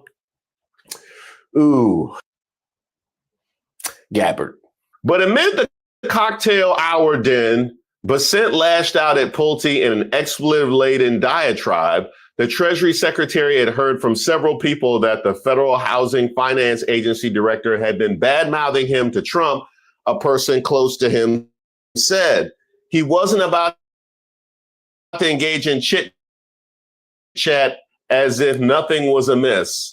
Why the F, I'm going to punch you in your effing face. Keep my wife's name out your fucking mouth. He said, get my name out your mouth. I don't know, man. Scott kind of thorough. Scott kind of thorough. Now, granted, he moving at work like Latrell Sprewell. He moving like Latrell at work. So ain't nobody safe. But I rock with it, though. You know what I mean? City boy! The scene was described to me by one eyewitness and 4 other people familiar with what happened. The only fact they disagreed on was whether it was Bessent or Pulte who initiated the conversation. They and others who described the conflict were granted anonymity due to the sensitivity of the situation. That don't sound that sensitive, honestly. It sounds quite insensitive. It sounds quite insensitive, especially to any other diners that might have been present. You know what I mean? That's honestly, the word I would use is ghetto. The word I would use, I was granted anonymity due to the ghetto-ness of the situation. It was quite ghetto. I don't know. I guess that's how they was raised. You know, I guess that's how they was raised. Pulte appeared stunned, and the tense encounter prompted club co-owner and financier Omid Malik to intervene, according to the 3 people. But Bessent wasn't having it. He sought to get him kicked out. It's either me or him, Bessent said to Malik. You tell me who's getting the F out of here. Or, he added, we could go outside. Catch me outside. How about that? To do what? Asked Pulte. To talk? No, Bessent replied. I'm going to F it. Wow! Wow! Wow! Let them fight! Let them fight! Yeah! They squabbling out there now. They ain't got it out their system. They ain't got it out their system. Let them fight! Yeah! Scott, can you talk to Nancy Mace and them about what it means to take it outside? You know, because the MAGA movement, they don't really know. They always talking about taking something outside, and then they don't even know. You need to educate them on what it means to take it outside. To quote Scott. No, I'll kick your ass up one side of the street and down the other.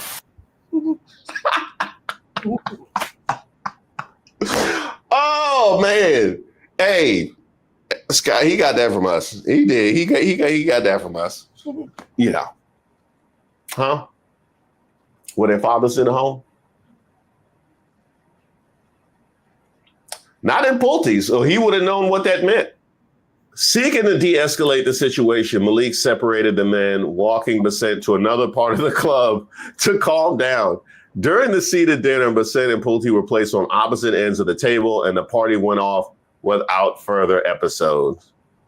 Behind the scenes, the 2 men have clashed in something of a turf war over Fannie Mae and Freddie Mac, as well as other economic matters. 4 Trump insiders told Politico. Bessent believes some of the people familiar with their conflict say that Pulte has inserted himself into matters the secretary views as his jurisdiction. Pulte, they add, has bristled at the threat of being big-footed. Complicating the entire dynamic, according to the Trump administration allies closely following the drama, is Pulte's close ties to Lutnick. The Commerce Secretary and Bessent have had a rocky relationship since the transition when the two men competed for the Treasury position. That has injected significant distrust into anything the trio work on together. Hey, Pulte. Yeah. Where was Lutnick? Huh? Where was Lutnick when Bessent pressed you? Where was Lutnick? Huh? He was elbow deep in them dinner rolls. Okay? You almost got two-pieced at executive branch and laid out on the Georgetown streets while he was buttering rolls. Huh? Can we get that clear? Also, another thing to get clear. Think of the children. You know what I mean? Not just the children that were inside, but the children that were trying to sleep in Georgetown and they can't because they down here arguing at the restaurant. This is the kind of element. You know what I mean? This is the kind of element that I'm talking about right here. You know what I mean? Just, no type of class. No. Next thing you can't go nowhere no more. What comes to my mind is just the pressure that some of these people are under to stay within the president's good graces. I mean, we watch the cabinet meeting where every single cabinet official praises the president. It's got to be sort of the same idea. Like if you hear that someone within MAGA world or within the cabinet or within the administration is speaking poorly of you to the president, which is absolutely imaginable. A lot of people have direct access to the president of the United States, that it will lead to some high emotions. Now, those are pretty high emotions if we're talking about stepping outside, but it's a lot of intensity. Bill Pulte has become an interesting figure in this administration. Typically, the top housing official is a bureaucrat, a technocrat, someone who's really immersed deeply in housing policy. He is someone who has been driving this effort to try to go after Democrats over alleged mortgage fraud. He has not really gone after Republicans who have similar issues as well, like Ken Paxton, who's running for Senate in Texas. But nevertheless, he has really elevated his profile in this regard. So this is, as Kristen said, someone you would have heard of before, but now the top housing official, he's really in Trump's good graces because of these efforts. Well, my buttoned-up analysis is that Trump likes to have these kind of rivalries and them going at each other for the attention. My less buttoned-up analysis for Bessent is like, if you're going to keep threatening, you got to, put up or shut up. You got to, you know what I'm saying? Don't just talk about it, be about it. At some point, you can't keep threatening to hit people.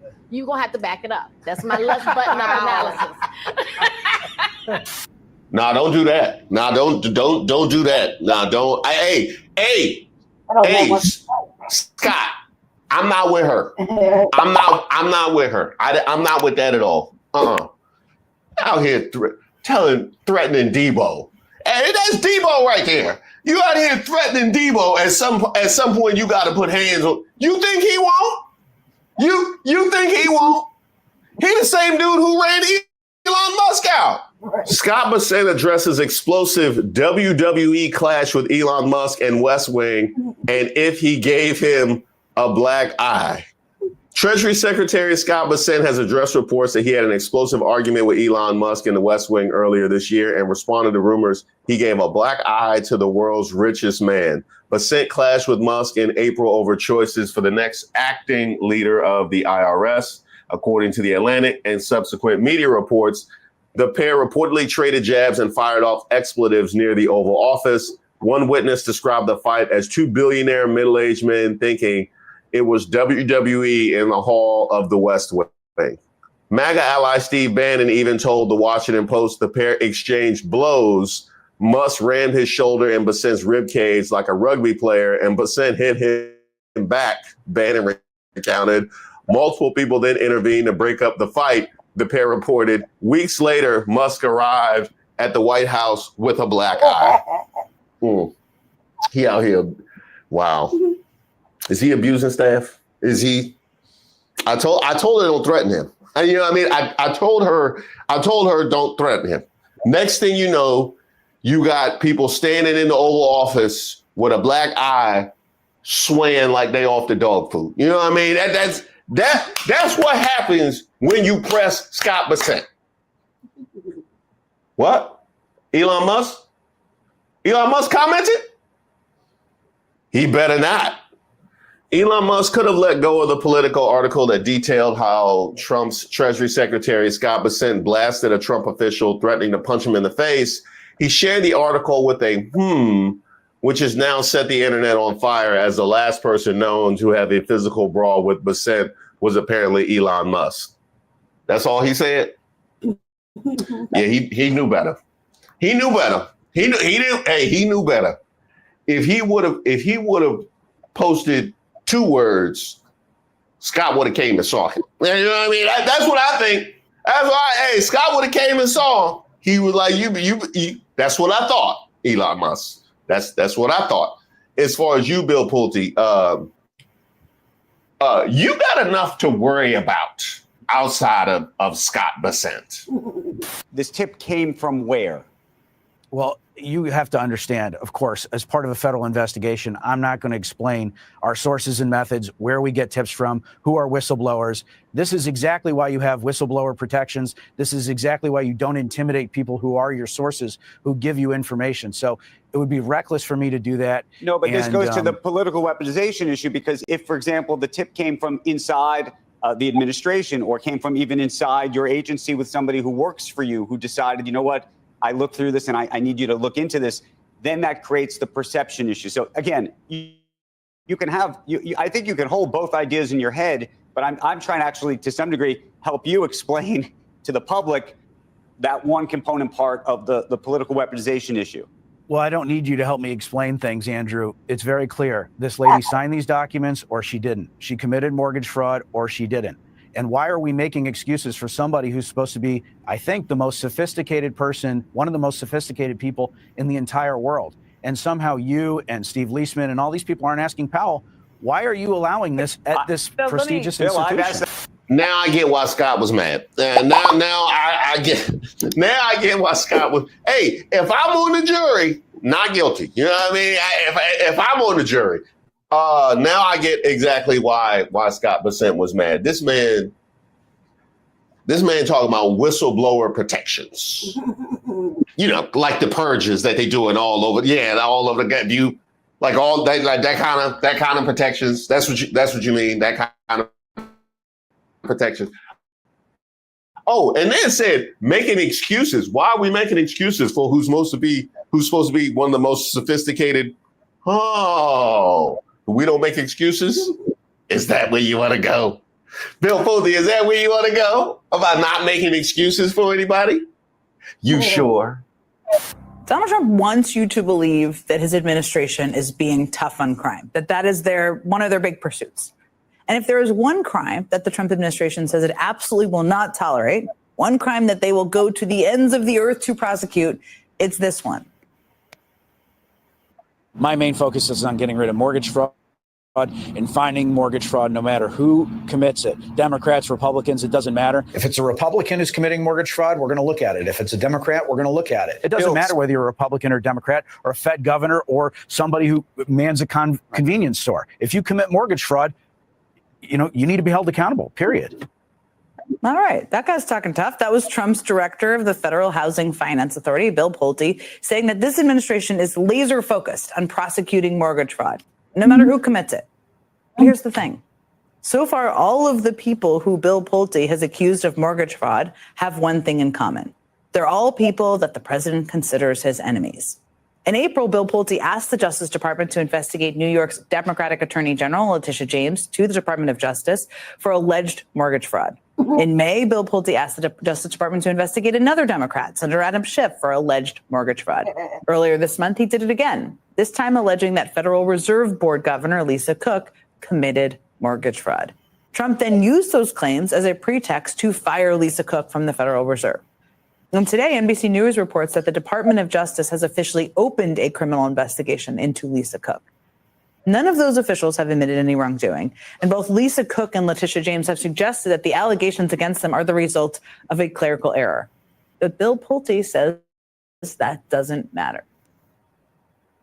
There are a lot of other people that have been criminally referred, and they don't have this type of benefit being given to them, which is, maybe it's a clerical error and maybe it's this. Did you sign these documents or did you not? Bill Pulte definitely wants people to believe he has a zero tolerance policy for mortgage fraud.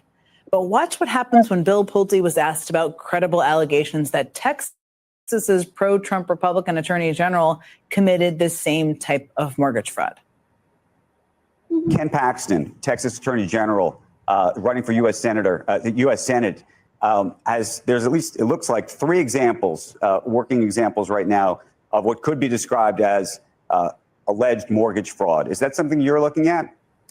As I said, unless it's something that's either been made public by lawyers like Norm Eisen or in criminal referrals, I'm not going to comment on any specific situation. If things are made public, then or if we decide to make them public, then I will talk about it.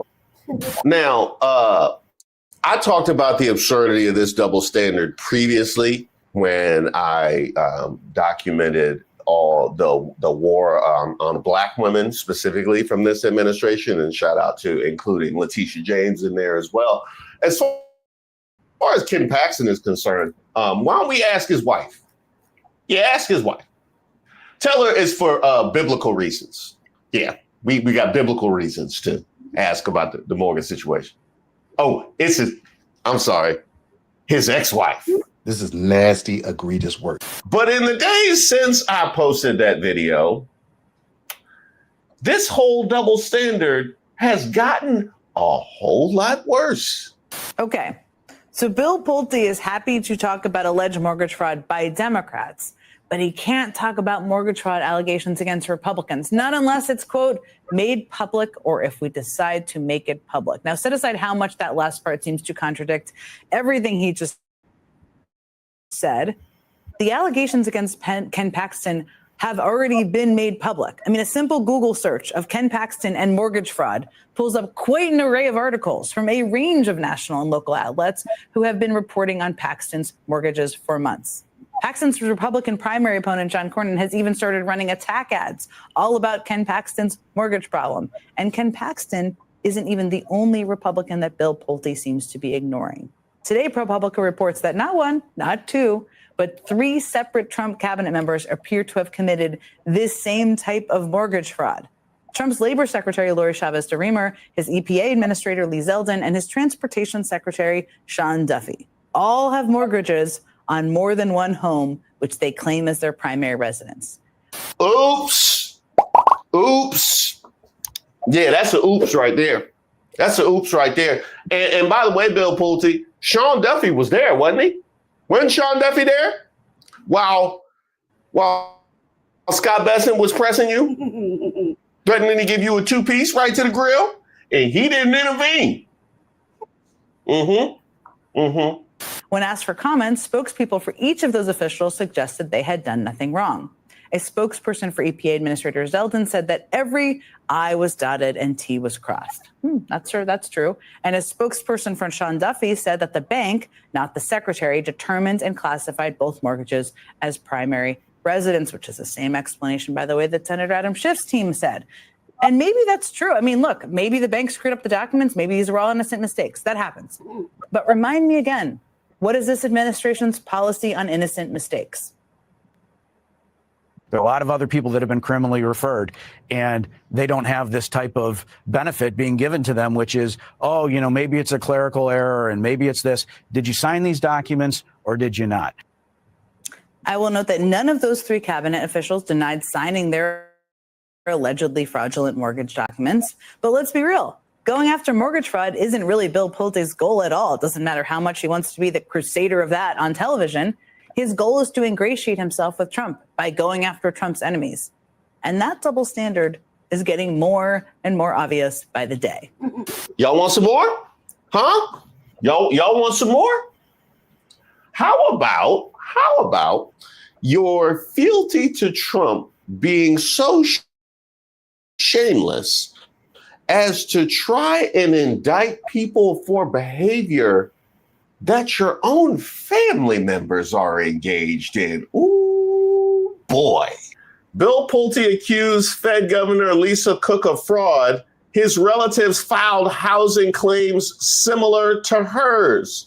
Close relatives of the federal official who's accused a Federal Reserve governor of improperly claiming primary residence on 2 properties have declared the same status on 2 homes in 2 different states, public records show. Mark and Julie Pulte, the father and stepmother of Bill Pulte, President Trump's appointee as director of the Federal Housing Finance Agency since 2020, have claimed so-called homestead exemptions for residences in wealthy neighborhoods in both Michigan and Florida, according to records. The exemption is meant to give a discount to homeowners on taxes for properties they use as their primary residence. Local tax officials in both states told Reuters that claiming more than one home as a primary resident isn't generally allowed in their jurisdictions and could be punishable by fines or back taxes.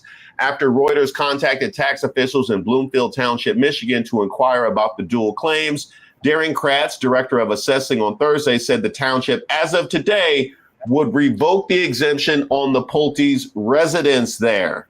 Relatives of the Trump administration official who has accused Fed Governor Lisa Cook of mortgage fraud have reportedly themselves listed 2 properties in separate states as their primary residence. Reuters says that Mark and Julie Pulte, who are the father and stepmother of Federal Housing Finance Agency Director Bill Pulte, have claimed housing exemptions for homes in Michigan and Florida since 2020.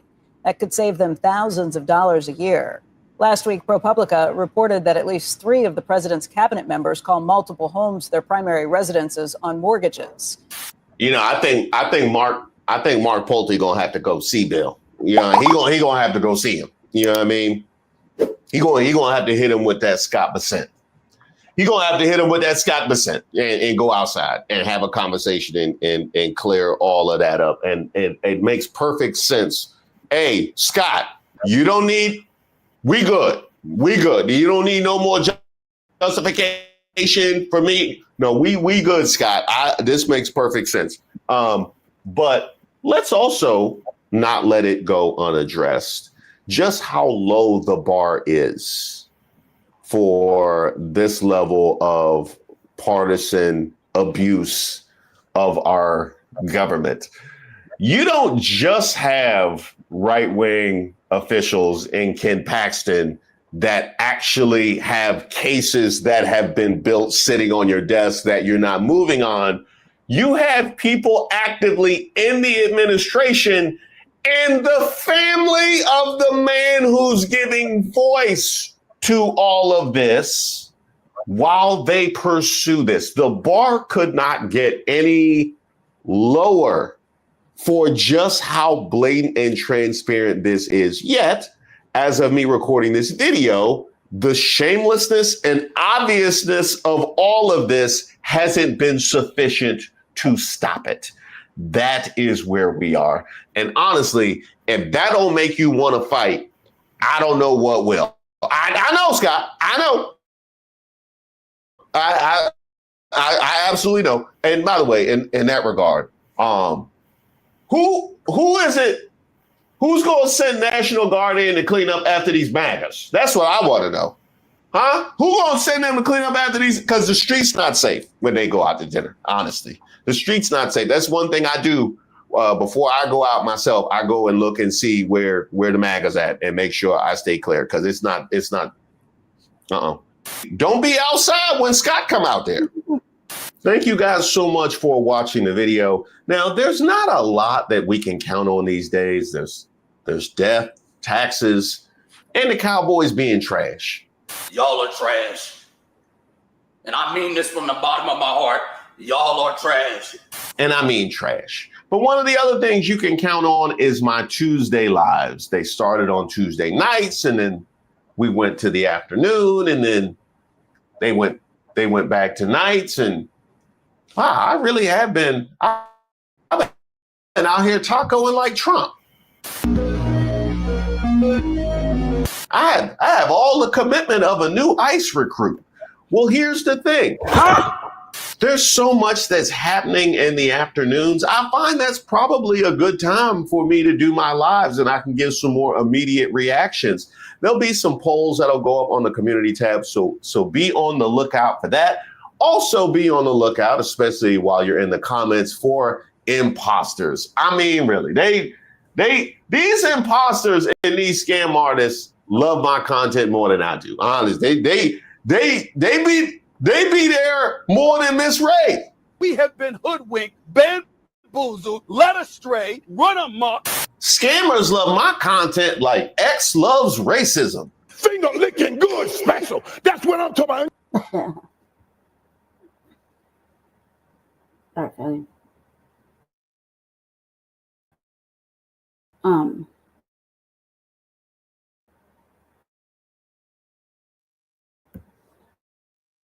I've been doing a lot of important. Into so much resistance for records than this project. Big tech companies often go to great lengths to hide the details. So we decided to build a map. What? There you go. Many of the biggest server farms are emerging from the desert. But there's no official record of how many of these are being built, where they are, or even who owns them. To be honest, I've never really run into so much resistance for records than this project. Big tech companies often go to great lengths to hide the details. A map. What we designed is a system to see not only the individual location of each data center across the country, but also where they cluster. And for some, these clusters are appearing. We went to meet people who say having data centers next door is affecting their health. I had a hard time breathing. I couldn't sleep. I thought I was losing my mind. Summertime is more of a during the winter it's like almost like an engine trying to start. So how many data centers are there in the US? Is there enough power to satisfy a building boom only just getting started?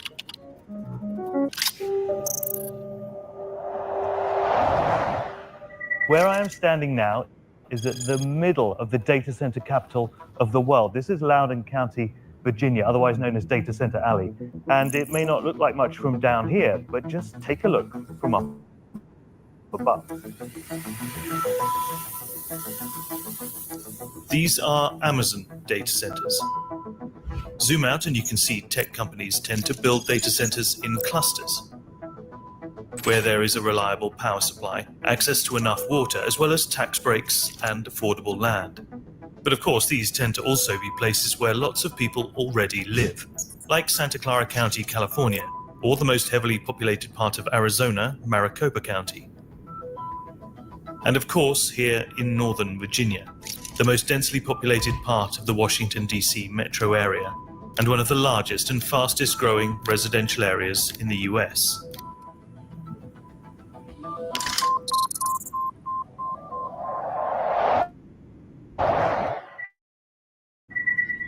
Yeah, I mean, I was the fourth homeowner in this neighborhood, fourth to occupy a house in this neighborhood. Donna Gallant has lived on this street in Prince William County, Northern Virginia, for the last 30 years. All very peaceful until 2021, when things started to change. These are Google data centers, and ever since they started rising from the ground, Donna has been looking for answers. There's no transparency, and with data center companies or with local authorities? Or both. So anytime you ask a question, it's, oh, we signed an NDA, we can't talk about it. Oh, we're under NDA, we can't talk about it. So there's no transparency at all. The site isn't complete yet, but she says the noise is already taking its toll. When I go to my room at night, the tonal noise immediately triggered my anxiety to the point where I couldn't sleep. I ended up having to go down on my first floor and put noise canceling headphones on just so I could sleep.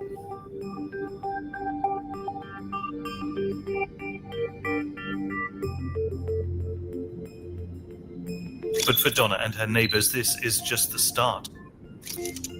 Over the next few years, they will find themselves surrounded by a string of new data centers.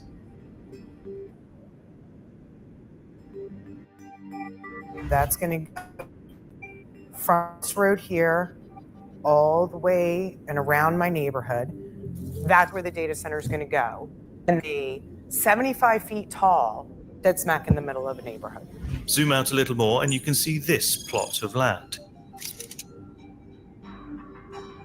It was originally meant for housing, but in 2023 it was rezoned to clear the way for the construction of data centers instead. Prince William County already has over 70 data centers, but if this master plan for a data center opportunity zone is fully realized, together with Loudoun County to the north, they'll have more data centers than Russia. Donna set up a local campaign to challenge the rezoning, but the lawsuit was dismissed.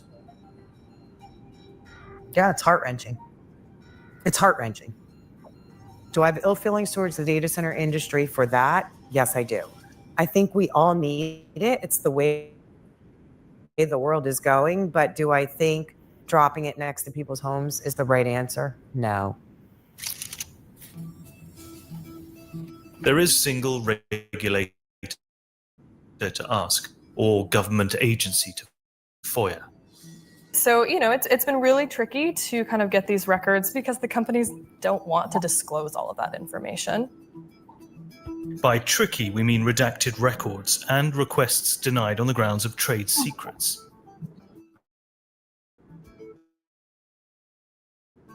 It turns out that the grid fails, and anyone who wants to install a generator needs to apply for an air quality permit. So what we set out to do was request all of the permits that are issued to data centers for those backup generators. That meant filing public record requests for air permits in every state. They list the capacity of the generator, so we can extrapolate the power needs of the data center. They also provide clues about who owns it. Take this hotspot rapidly expanding close to Columbus, Ohio. There are at least 164 emergency generators permitted here. This is a data center where the air permit was applied for by an LLC called Magellan Enterprises LLC, but the company trade secrets exemption. So they were actually able to redact pretty much all the information that we wanted. But all of the big tech giants must disclose any companies like LLCs that they own. And by digging into their official records, we managed to pull back the mask. And it turns out that the data center in Ohio, it's not Magellan Enterprises LLC, that's actually owned by Google. This is a task we repeated hundreds of times to build this map. It's the most comprehensive tally to date of America's exploding data center industry. Every dot is a data center large enough to need a permit for its backup generators. These are the facilities either already built or approved for construction at the end of 2024. We reached a total of 1,240 data centers. That's nearly 4 times the number in 2010. The companies that use the most amount of power in data centers across the country, it probably won't surprise you, are Amazon, Microsoft, Google, Meta, and QTS. Of the data centers we pinpointed, 177 belong to Amazon.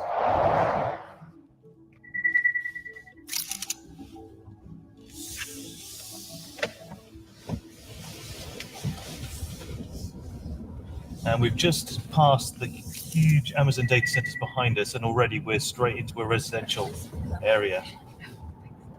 And you can start to see why these data centers are so controversial. Those boxes on the roof there, that's the ventilation for the cooling systems to keep those hundreds and hundreds of servers from overheating and overloading. And these are running 24/7. And there's nowhere else in the world with a higher density of data centers than here in Loudoun County, Virginia. As much as a third of the planet's internet traffic flows through the state of Virginia. The 329 data centers we tracked together consumed almost a quarter of the state's electricity in 2023. Tight security by the looks of it. We've got pretty high fences with barbed wire on top. I don't think we can get much closer. It's rare to get a glimpse inside one of these server warehouses. We contacted dozens asking for a tour. Eventually, a small company called Lunavi in Wyoming said yes. Hey, Courtney, welcome to Lunavi. Well, come on in, I'll show you a tour. This 35,000 square foot data center is tiny compared to the largest ones in the US. Those can stretch to well over 1 million square feet. Lunavi offers cloud services to customers like betting apps, mapping companies, insurance, and healthcare businesses. Zoom out and you can see that the location is no accident. Cheyenne, the capital of Wyoming, sits on an east-west internet superhighway. The city is also well connected to renewable energy generated by these wind farms. Wyoming is only a small player compared to Virginia, and to attract more, the state is offering generous tax breaks to encourage the big tech giants, like south of Cheyenne, in 2021. And this is a site belonging to Meta, just over the road. You're currently within the critical infrastructure space of Data Center 2, designed to have 800 cabinets roughly at full capacity on that side. So we take the air from the above ceiling grid, we feed it down through the computers, they heat the air up, comes back out the back and up through the chimney above ceiling, and then just continually circulates the air on that perspective. Lunavi has the space to scale up to the more energy-hungry GPU processors used to train AI algorithms. So this big white space is future computing.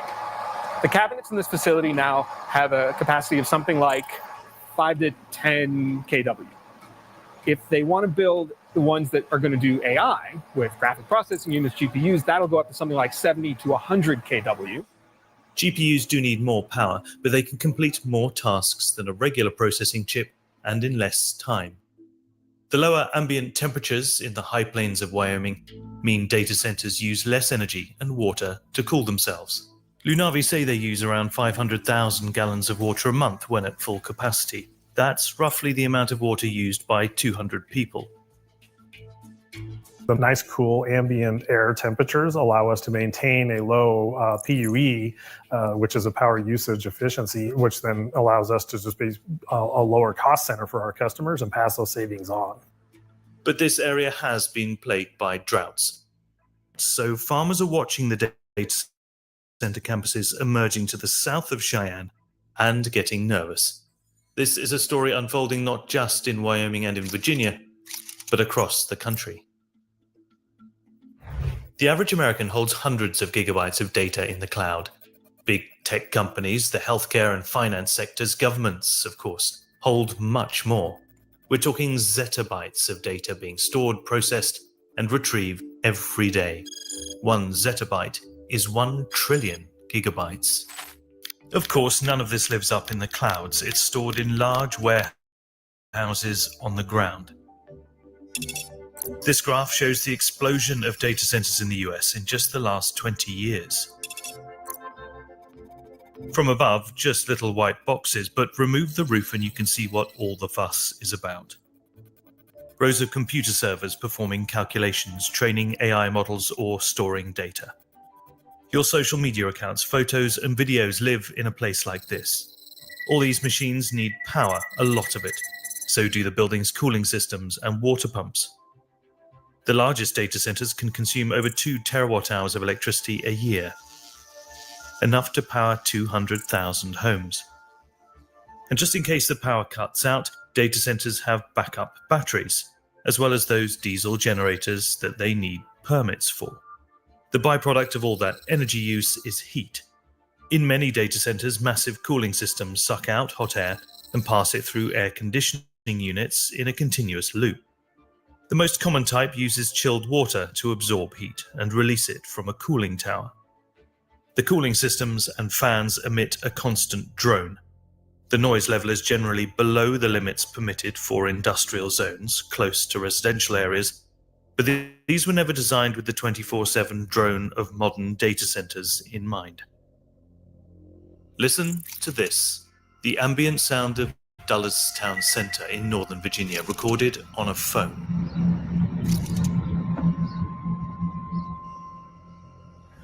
Three Amazon data centers sit roughly 200 meters away. I ran the audio through noise reduction software. Only then do you realize that hidden behind the drone of the data centers, there is birdsong.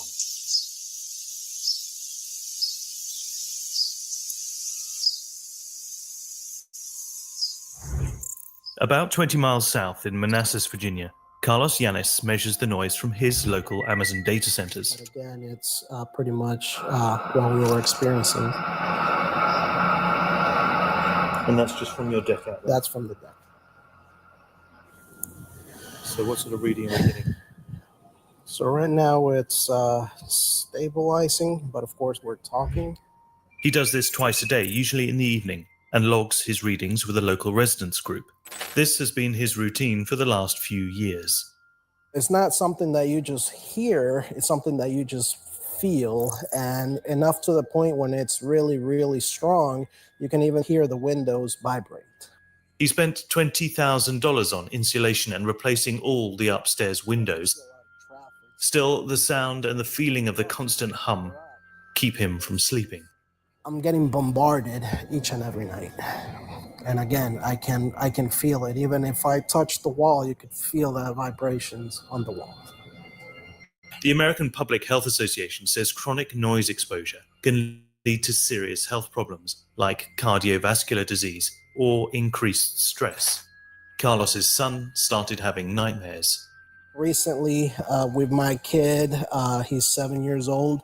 He was waking up a few times. I was trying to figure out what was going on. And one day he told me, Dad, there's a spaceship outside. And as a father, it's terrible because I can't do anything about it. Since replacing the windows, they've also tried white noise machines. At one point, Carlos moved his whole family down to the basement to try to escape the vibrations. After the local homeowners association raised concerns to county officials and Amazon executives, they initially tried to muffle the sound by putting material around the fans on top of the buildings. When that didn't work, they replaced the fans themselves with taller exhaust vents. The noise level did drop, but Carlos and his neighbors say they can still feel the vibrations from the data centers. An Amazon spokesperson told us the centers operate well below required sound levels. Meanwhile, Carlos feels stuck.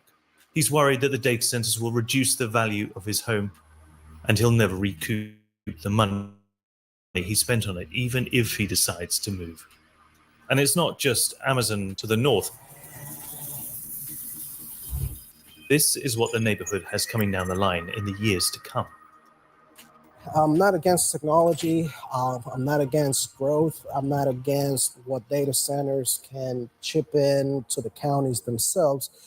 I just believe we're crossing that fine line that they need to be out away from homes, out away from schools, out away from hospitals. All of these data centers require huge amounts of water, and that's not so much of a problem where there is plenty of water to go around.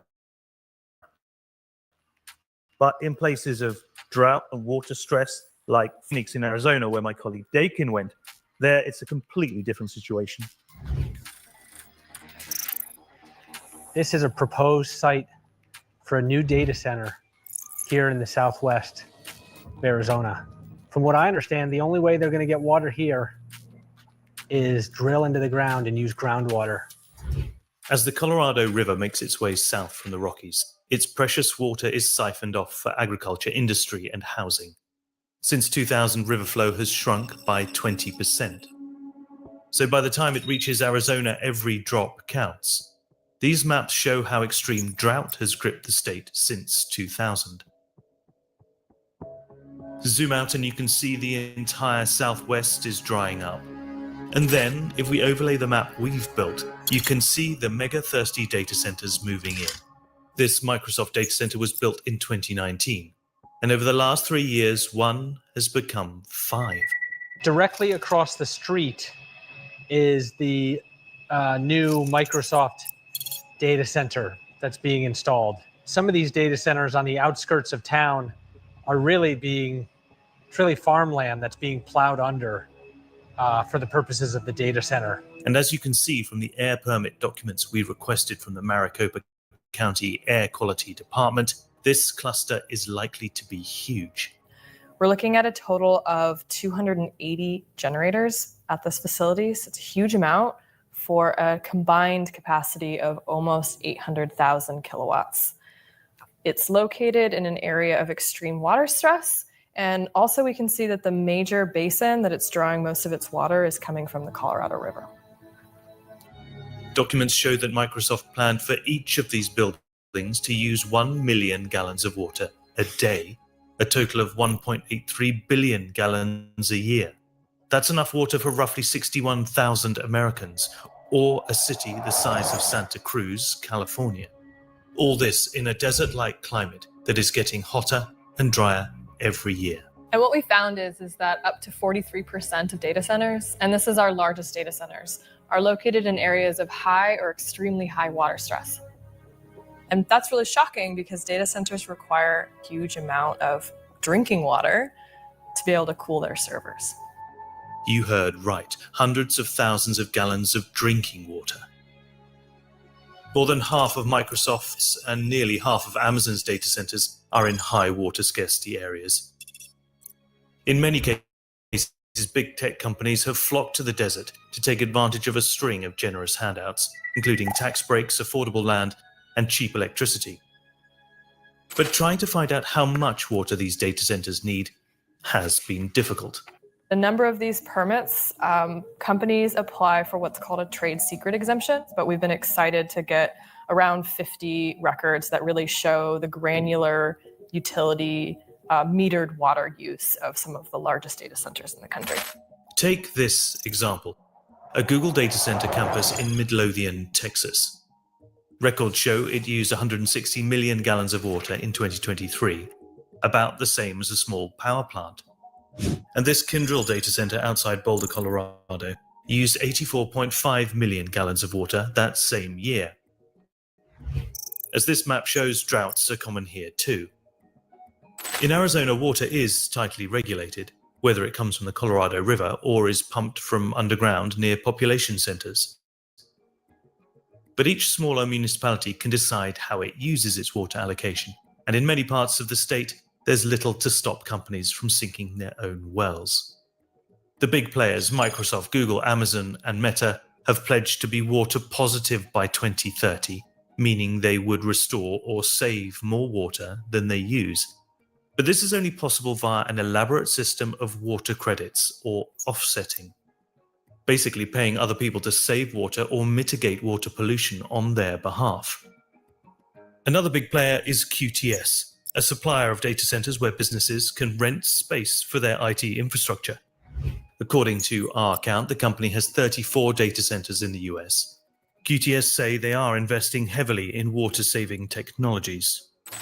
But not every aspect of their operations conserves water. This is a QTS data center in Aurora, Colorado. Some of these data centers are using more water to irrigate their grass outside than they are to cool their servers inside. An Aurora water official told us this one will need 1.1 million gallons of water a year just for this landscaping, double the amount used by the building itself. And even if a data center manages to cut back water use, it's a trade-off. For example, just air conditioning of some kind or closed loop systems, you're not going to use as much water, but you are going to substantially increase your overall power demand.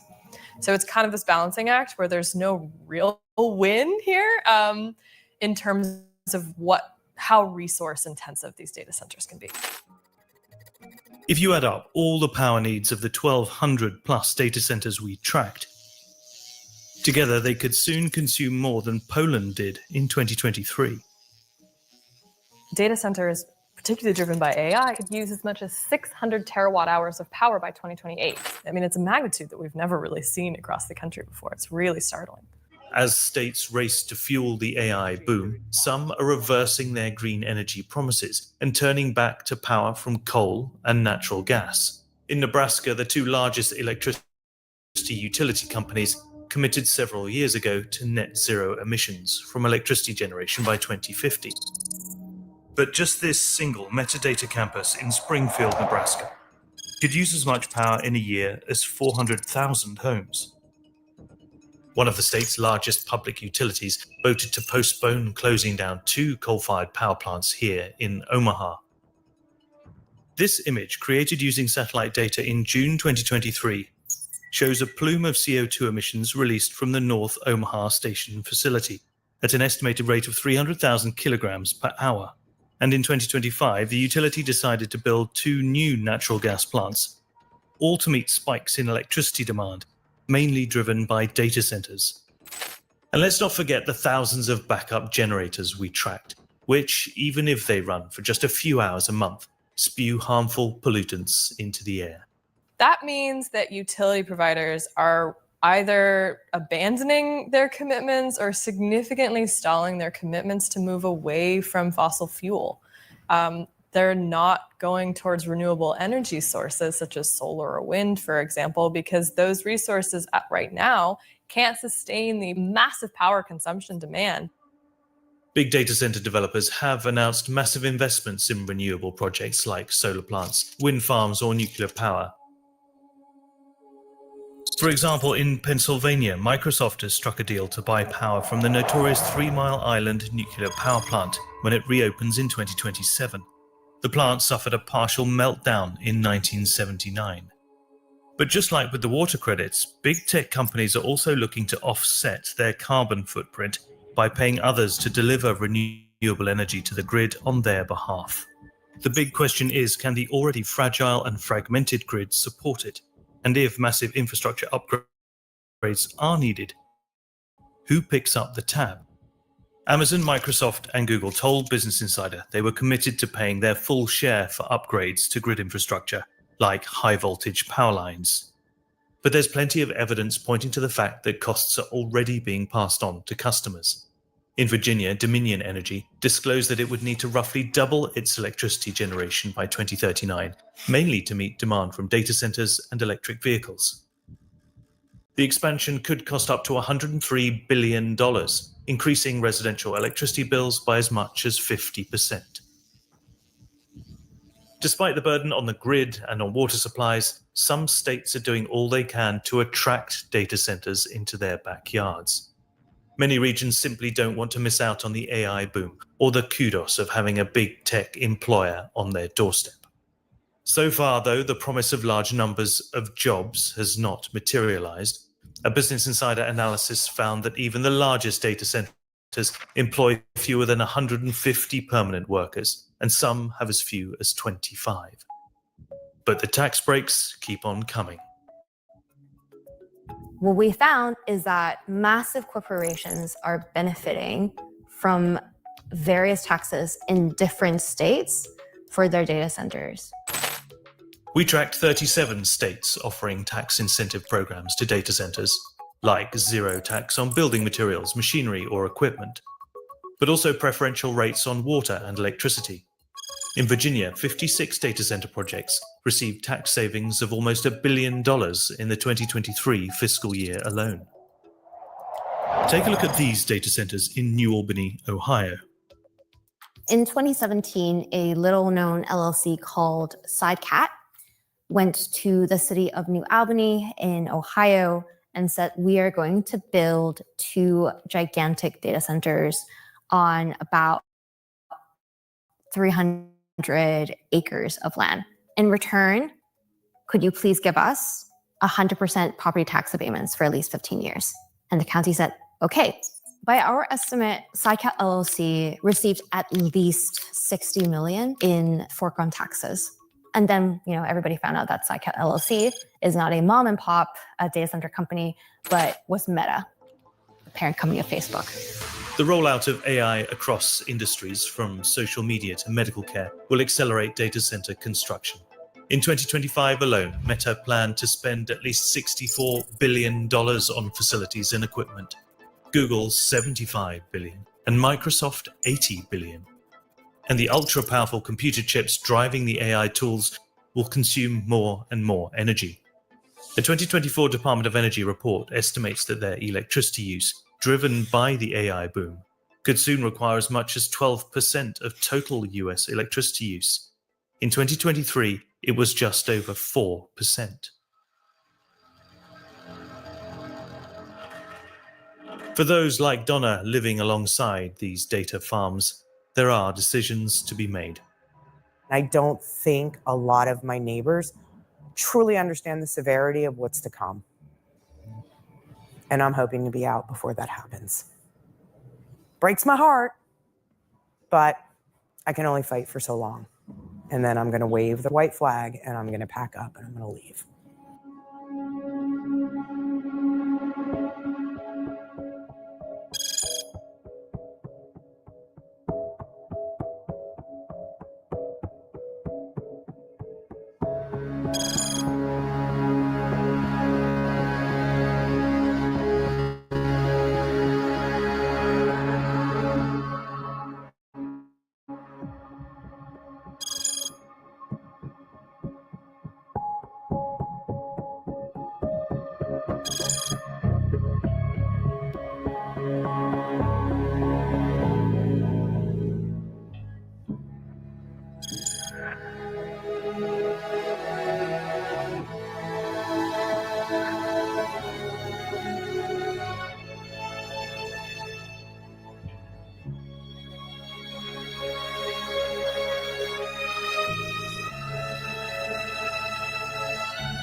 Free sons, what? Can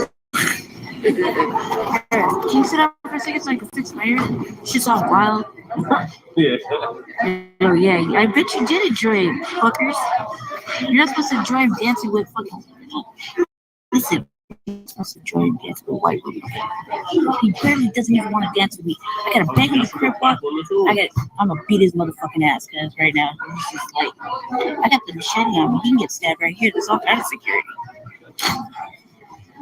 It'll be justified. He's like, oh, dancing with black women. You see what kind of shit?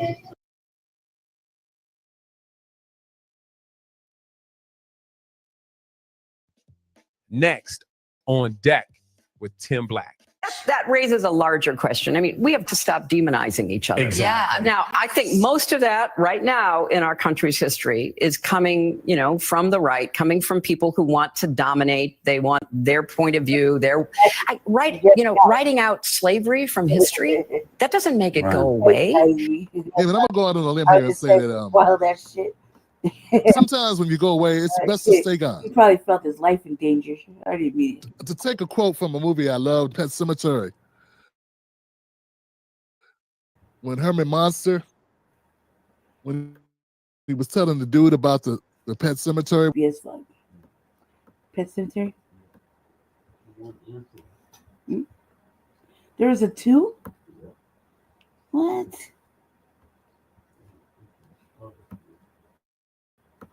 What? I didn't know there was a 2. Hillary hot sauce turned to spoiled milk. That raises a larger question. I mean, we have, and I include myself, we have got to stop demonizing each other. Exactly. Yeah. Now, I think most of that right now in our country's history I feel like is coming, from the. I'm gonna show you guys something for you. Let's change the mood, okay? I want to talk about this. I want to talk about a couple of things. Let's try to have some fun, right? Hold on a second. I'm all like, man, I can't wait to Diddy's little hearing. I'm like, free Diddy. Okay.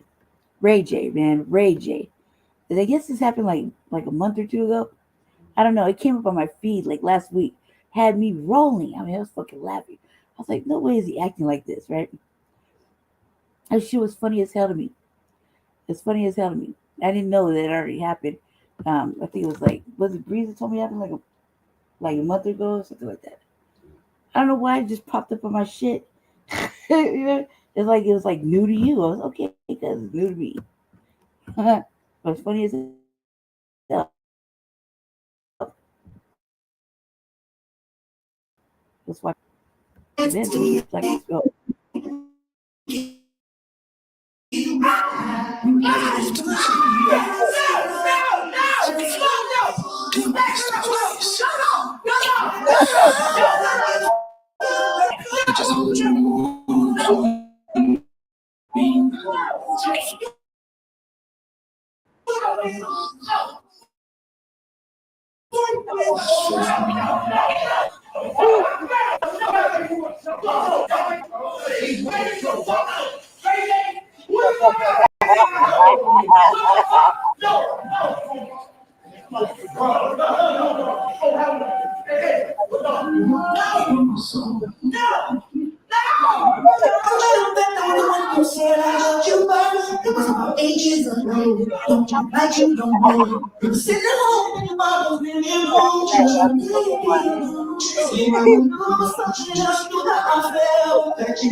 Bro, Ray J, get the fuck out. I knew you was over here. I've got your address. Who the fuck? Yo, whoever the fuck is Ray J, the fucking address. Bro, this is my city. Ray J. That's not okay. Ray J, that's get the fuck out, bro. Hell no. Niggas can't take a shower, bro. No! Ray.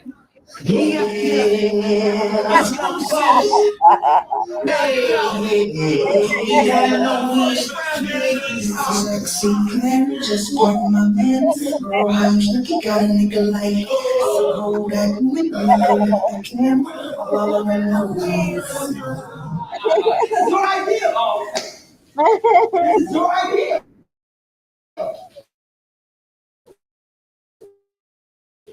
Ray J, get the fuck out. Ray J, get out. Come on, bro. Go get dressed. What the fuck?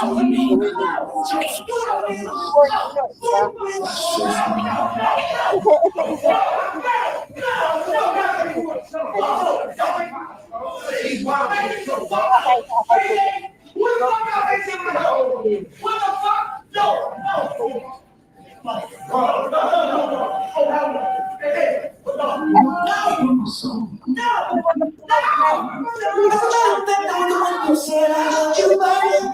Ages ago, don't jump like you don't know. Sitting home in your bottles, in your room.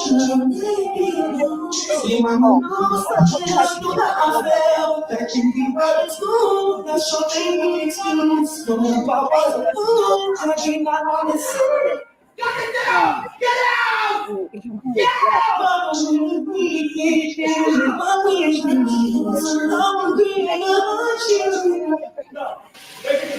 Bro, Ray J, get the fuck out. I knew you was over here. I've got your address. Who the fuck? Yo, production. Whoever the fuck is Ray J, the fucking address. Bro, this is my city. Ray J, that's not okay. Ray J, that's get the fuck out, bro. Hell no. Niggas can't take a shower, bro. No! Ray.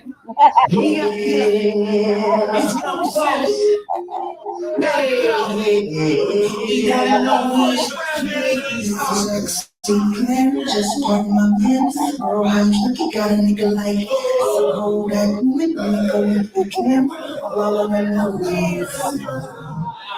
This is your idea. This is your idea.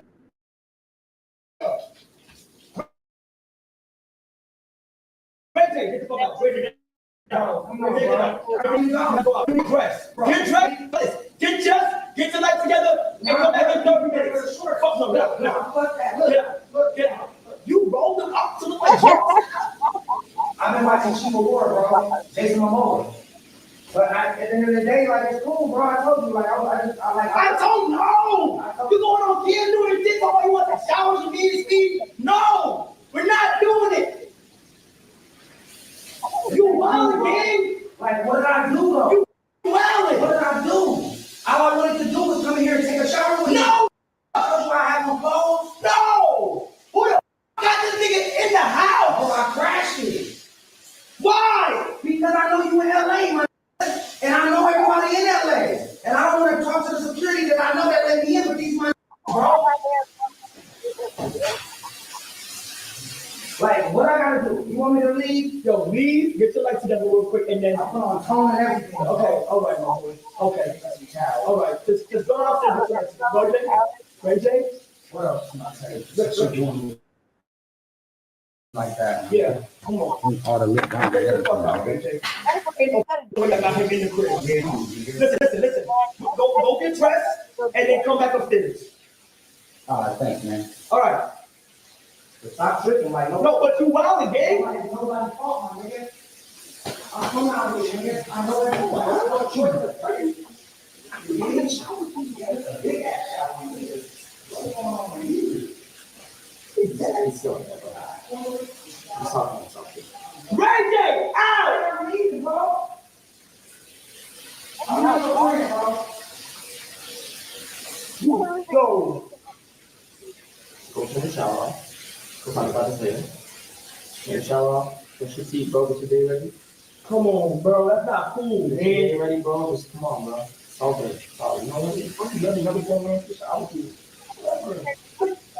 It was a good idea. You know the dress. Hey, son, it's a break. Check. Nah, bro. It's okay. You have one. No, come on. Come on, boy. Finish your brush your teeth, bro. Let me brush your teeth. My teeth. Brush your teeth. No. I'm scared. I'm scared, man. Who the f set that up? So y'all got me good. I ain't gonna lie. Y'all got me good. Y'all got me good. Now, I'm breaking you next. What? Yup. There's nobody gonna tell me shit. Bro, come in here giving you vibe while you shower. You gonna pay me? Breaking you next. I'm doing it every day. I'm breaking you next. Okay, I bet. Go. You know what? No, you're brushing your teeth in silence. You're brushing your teeth in silence today. In silence? Yeah. I'm not paying you no reason. Huh? Come on, boy. You got me can't stop. That's not cool. Nah. It's all good. I'll do your thing. How much furniture? No, stop that. Oh my God. No more final, please. Come on, bro. Come on, son. You better than that. Don't point the finger at me, bro. Don't point the finger at me. What is my chat even saying, bro? Don't point the finger at me. About it. I'd be like, man, you's a bitch. Copy on it. Whose fault was the chat? Sexy, can I just? It was definitely you. I wasn't you, gang. Yes, it was, man. Prove it. It was definitely you, bro. Innocent, so prove me guilty. Yo, that was the weirdest shit I've ever seen in my life. Who said that? Yo, I'm about to wild out. They all say it case on. It wasn't me. Chat. It wasn't me. You thought I was gonna play a Ray J song and thought he would just summon right there? It's either you or CD. It wasn't me. It wasn't me. Big CD ass. Yeah, it wasn't me. I'm telling you, it wasn't me. You really think for 1 second I just so happened to play a Ray J song and he would summon in the shower with you? Yes.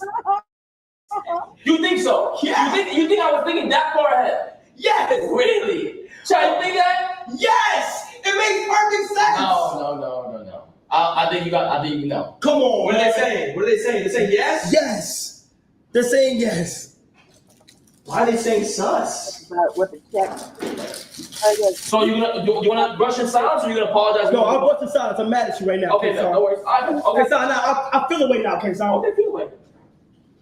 I'll feel away, hey, Hey, you're stuck with me. Cause that was wrong, bro. You're stuck with me every early afternoon, every night. Like I was vibing. It's all good.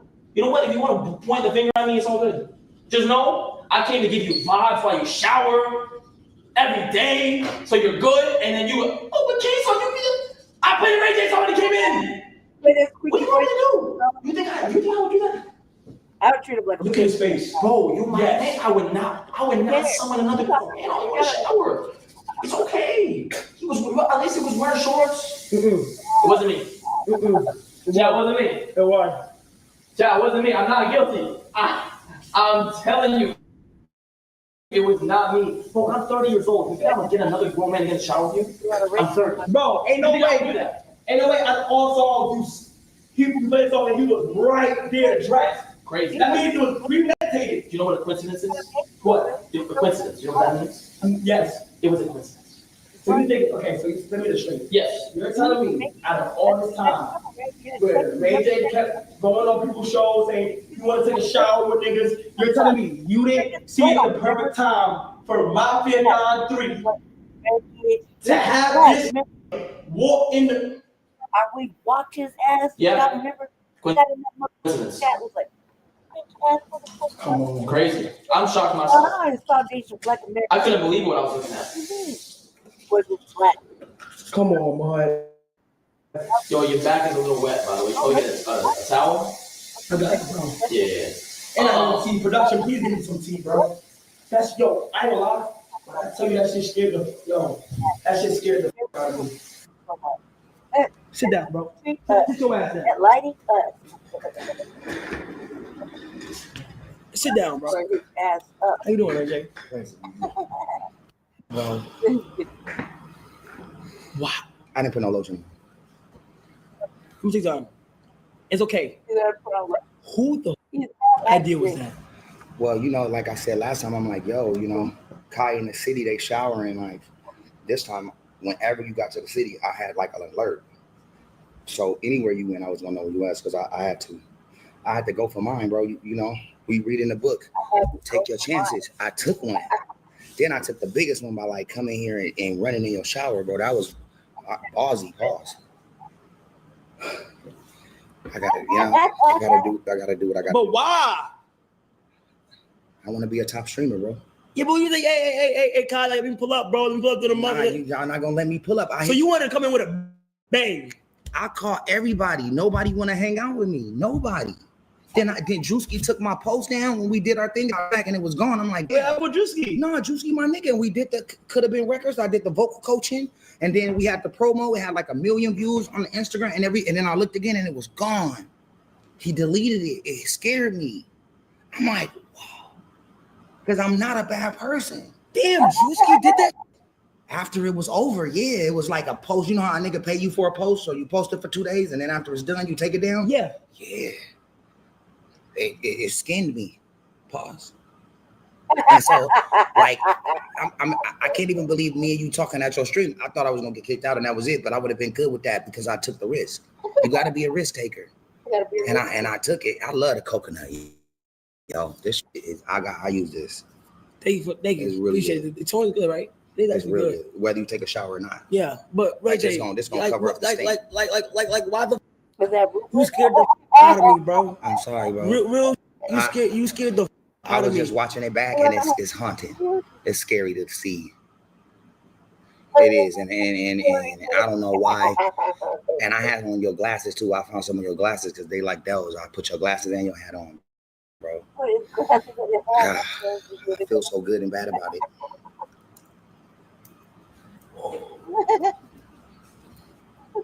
All right, man. Bro, I just wanted to know, like, what the hell was you? Like, is there any way? I know I'm going overboard. You know how we talking here? That's not.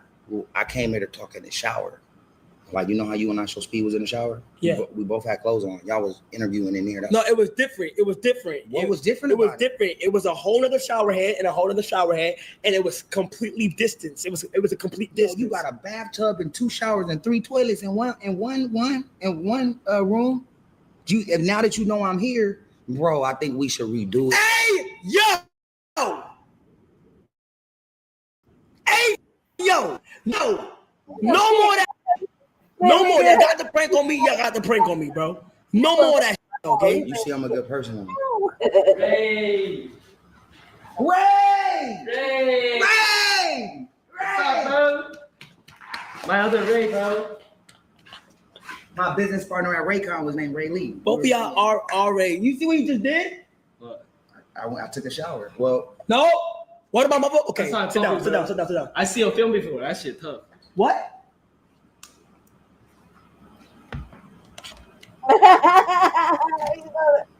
What? I was gonna give you yesterday, but I thought it would be inappropriate. So Okay. Listen. You ready? Be honest. You go to Diddy party before? What? How I went to the Diddy party? I'm the new Diddy. What? Yo, let me know. Hell bro. yeah, I'm the new Diddy. No. Bro, and I'm not talking about it like I swear to God. Out. You just said. Outrageous. If I ever see you in this house again, it's gonna be a problem. Out. Ray, out. Ray, Out. Free pup. Free pup. Free puppy. Shout out to Kyle. Out. That's right. Trying to. Out. I got a new show with Zeus. Out. It's called Love Hack. Close the door. That's not fair, bro. Like, it's not, bro. I'm not your friend ever again. Ever, bro. Don't ever talk to me ever again. Wait. Like a hoe. He's like, he's about to cry. He's about to cry. LA. Mother.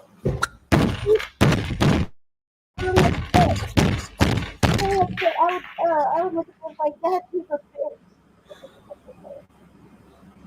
He's a bitch. For real.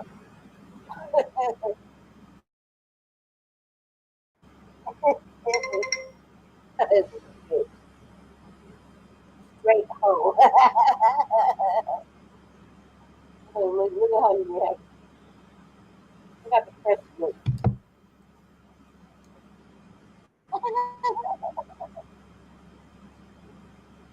No more surprises. Production. No more surprises. Look, you know Rick is good as him, right? So it's like, shut up. He's acting this content, man. You make your shit better. It's just by being wild. Can I have a protein coach? You can put my protein up.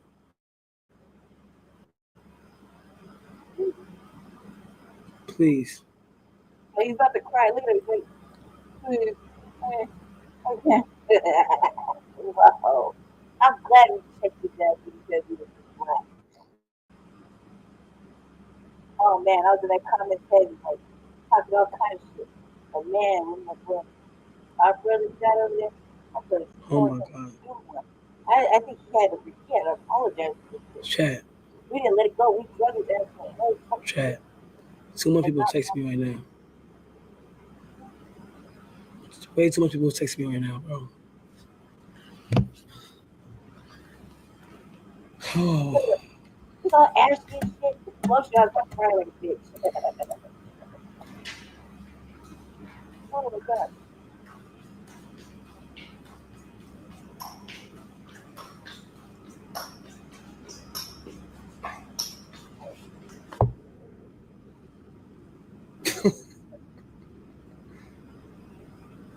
What happened? I feel so like. You feel clean? Pull up, bro. Sit down, bro. Right here. Like the gym helps, bro.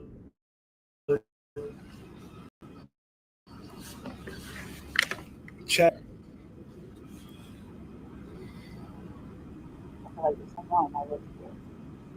Look. That's different. Look. Are you must? That's not your memory. What happened? Somebody threw you off? You didn't see what happened? What happened? Link it, chat. You didn't see what the happened? What? I just got the shower. Link it. Oh my God. I'm doing some wild shit. I'm seeing things lying. On your dick? Man, he's always on your dick. Man, who was you showering with? What? Dolo. You know better than that. Hit it.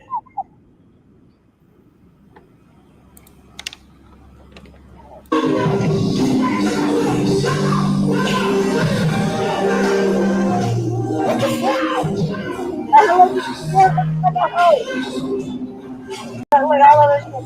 Wait, I'm just having it?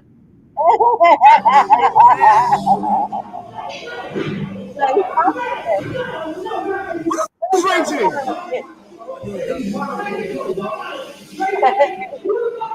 What the fuck was raging?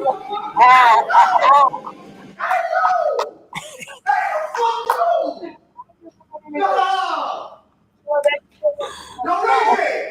I got one wish! What the? Emote chat? Somebody said make this an emote. Oh my God. Somebody said make this an emote. Oh, thank you, coach. Oh my gosh.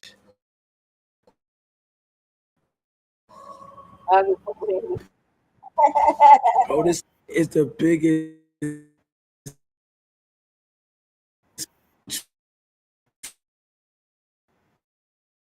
troll of all time. This is the biggest troll of all time. I'm pausing stuff. Get off the screen. No, somebody. I didn't have no clue. Bro, this nigga actually, bro. Yo, this nigga. Everybody, the whole chat, just laughing. Most crazy shit I see. Like, you see what he said? That shit was hilarious. This was even funnier to me. This was funnier. This is bad funny. Because I guess this was before that incident. Right?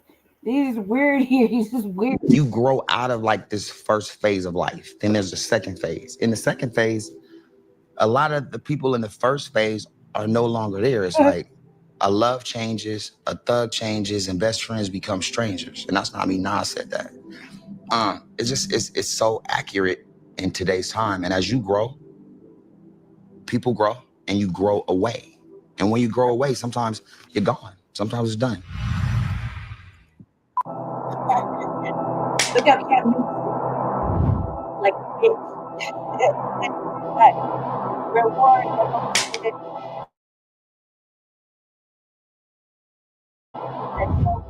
Ran out.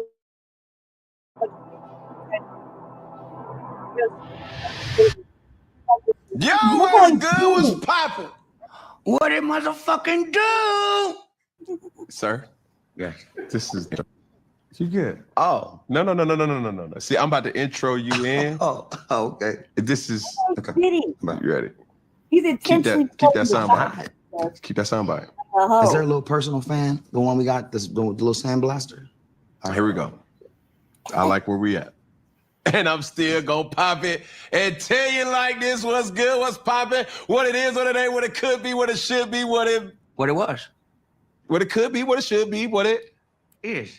What it could be, what it should be, what it would be. What it fucking I mean, at this particular point of the juncture, I don't even think the introduction is even needed. For real. I mean, dead homies. My man is a singer, an actor, entrepreneur. I mean, a serial entrepreneur, reality TV veteran, a pop culture icon, a son, a brother, a father.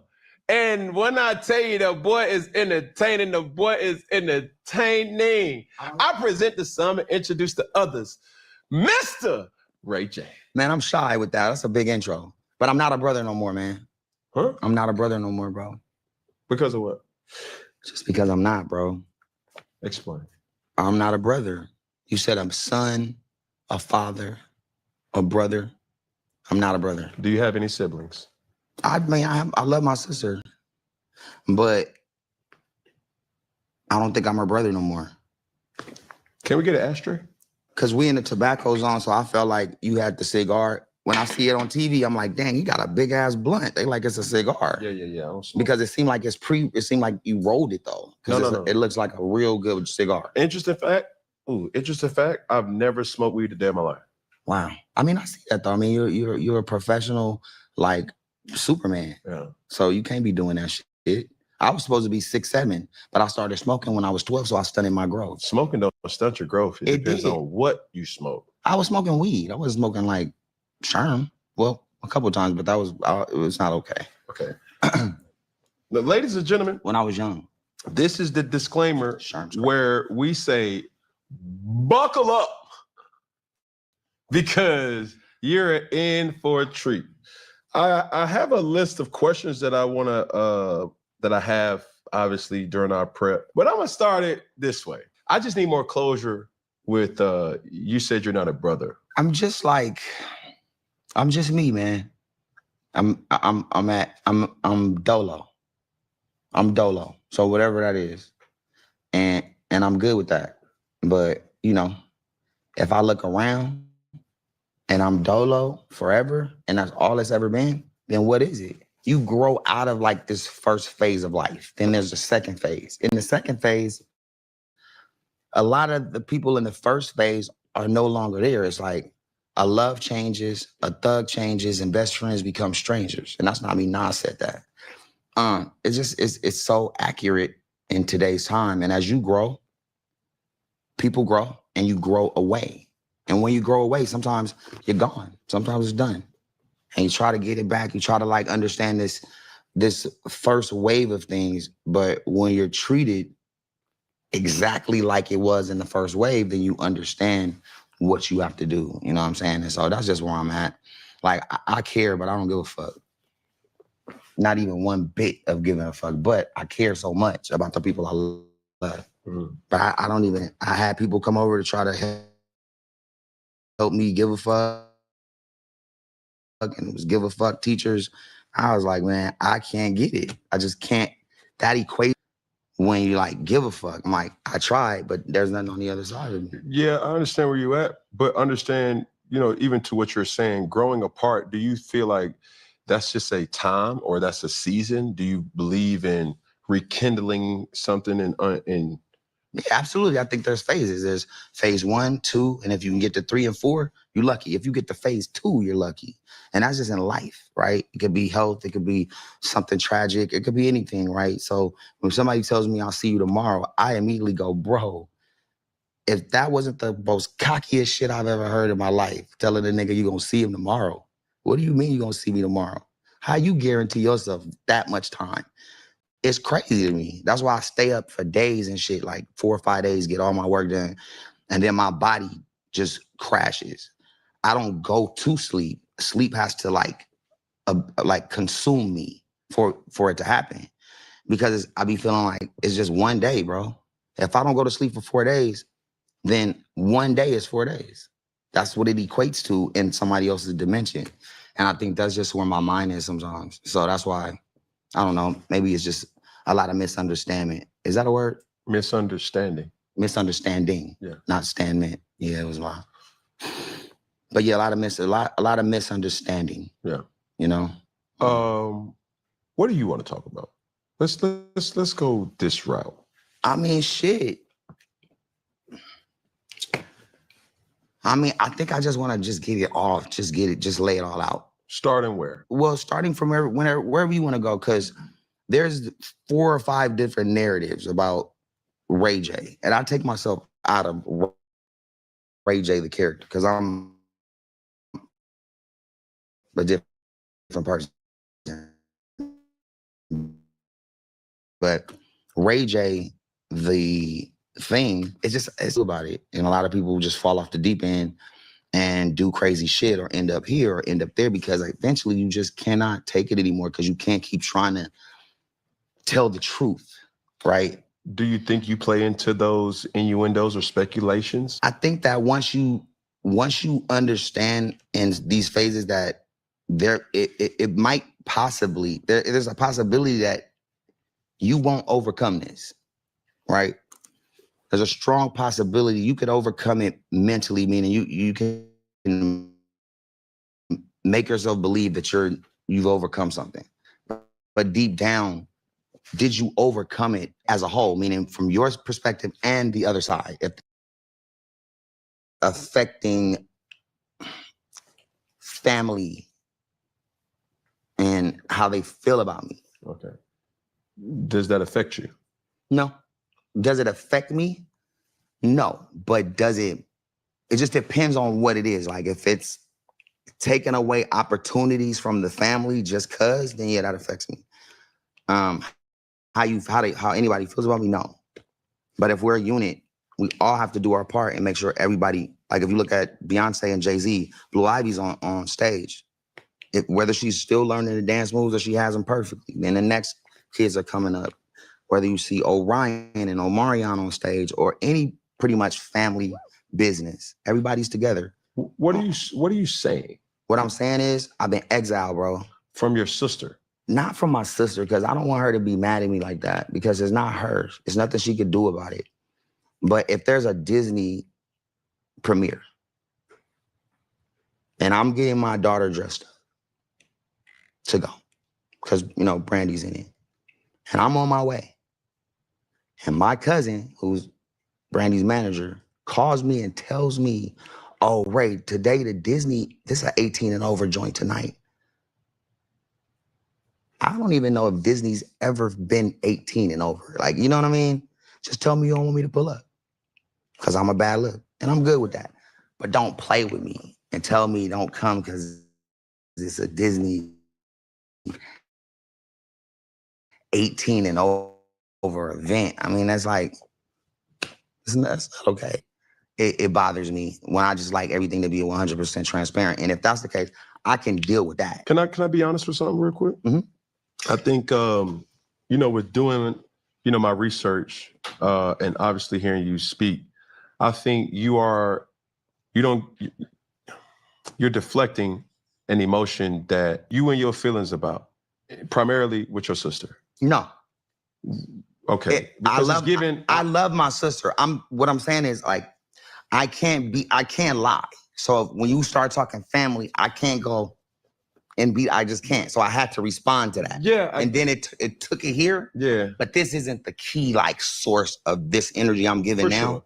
That's like that's like this part of my body of it. Yeah, but you have to understand this. When I introduced you as a father, as a son, as a brother. No, I'm not a brother. Because I'm telling you, just being 100, I feel like you're sensitive and you're not giving it the energy that it deserves. Like, because it just happened.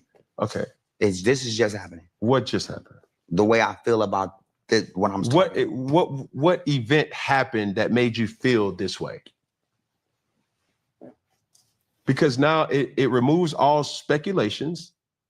I want to look bad. So I don't want to say something and then it reflects on the other side, even possibly looking bad, because I don't give a fuck, but other sides care about that kind of shit. They care about what people say. They care about the comments. They care about. So I try to be sensitive with certain opinions, with certain people I really genuinely love. And that's my sister. Like, so as a level, and I have to walk a certain line because I want everybody to know Brandy's the first person who ever put me on, believed in me, took me out of town when I was getting in trouble. Her and my mom brought me out on tour, saved my life, moved me to the Valley. And so I'm always grateful. That's the most important. In this phase, now I have kids. And my kids is all that matter. If my kids wasn't here, I wouldn't even give a fuck. No. I swear to God. But because I wouldn't matter. It wouldn't matter. Why are you saying that you're not a brother if you're identifying Brandy as your sister on some sentences? And no, she's my sister. I said I'm not a brother. Why are you saying that? Because I'm not. Because I'm not. I don't know. I don't know why I'm saying it. I can't believe I said it. I'm gonna keep it real with you. I don't know why I said that. But I said it, so fuck it. And I meant it. Are you saying it because the expectation that you set forth for you is not living up to what has been displayed? Or is this something where you say, hey, how am I feeling? I just feel like on some F it, bump it, like. Nah, never that. I'm never loosely chaotic on thought. Like it all means something and it's all strategic as far as what's happening. I just know that family's family and we have each other's back. So how am I supposed to explain this? To understand? I don't know, man. What's if you're not a brother, what are you then? I'm a cunt. What does that mean? It means what it means. I'm a cunt. Okay. I mean, like, that's what I am. I don't know. I don't know. I don't know what I'm doing. I mean, right now, I didn't know this was I don't know how we got here. No, me neither. Because there's so much to do or to say. But again, when you're talking to me, I might go all the way over here. And because I literally got an issue, like a mental AD. I got a ADD, and it's like a couple other letters. I don't know what the fuck they be saying it is, but ADHD. That is something else too, and it's like, and it makes me like think a lot, but I sometimes will start losing it, and then I get frustrated and I start like tripping. Can I make an admittance? I really enjoy talking to people, and when I'm talking to people, I don't necessarily always talk with the speaking being for me to respond. I'm really talking to better understand. I can feel that. Yeah, so if I'm asking, I understand your curiosity, and that's why you got to hit show, bro. Because it's organic, because you really are trying to understand things. For sure. I know that, and that's why I wanted to come fuck with you, because I'm like, I need to get to this show because this is another. When you go past your show, it's a milestone for everybody. So that's why some people come in here nervous, because it's like it's a moment, and everybody's gonna see it. Like, I wish I got nervous again, bro. Like, I'm trying to understand, why don't I feel the butterflies and shit, bro? That shit weird. I did the whole Millennium Tour. I didn't feel anything. We got on stage.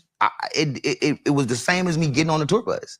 I had I just absolutely just did.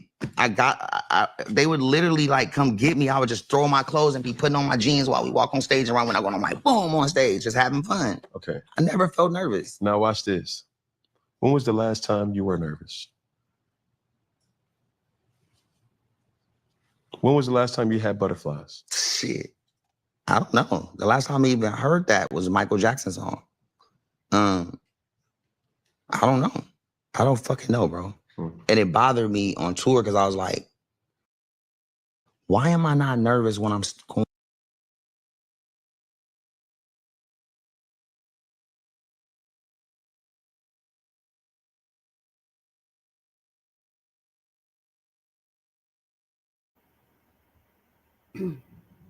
All right, family.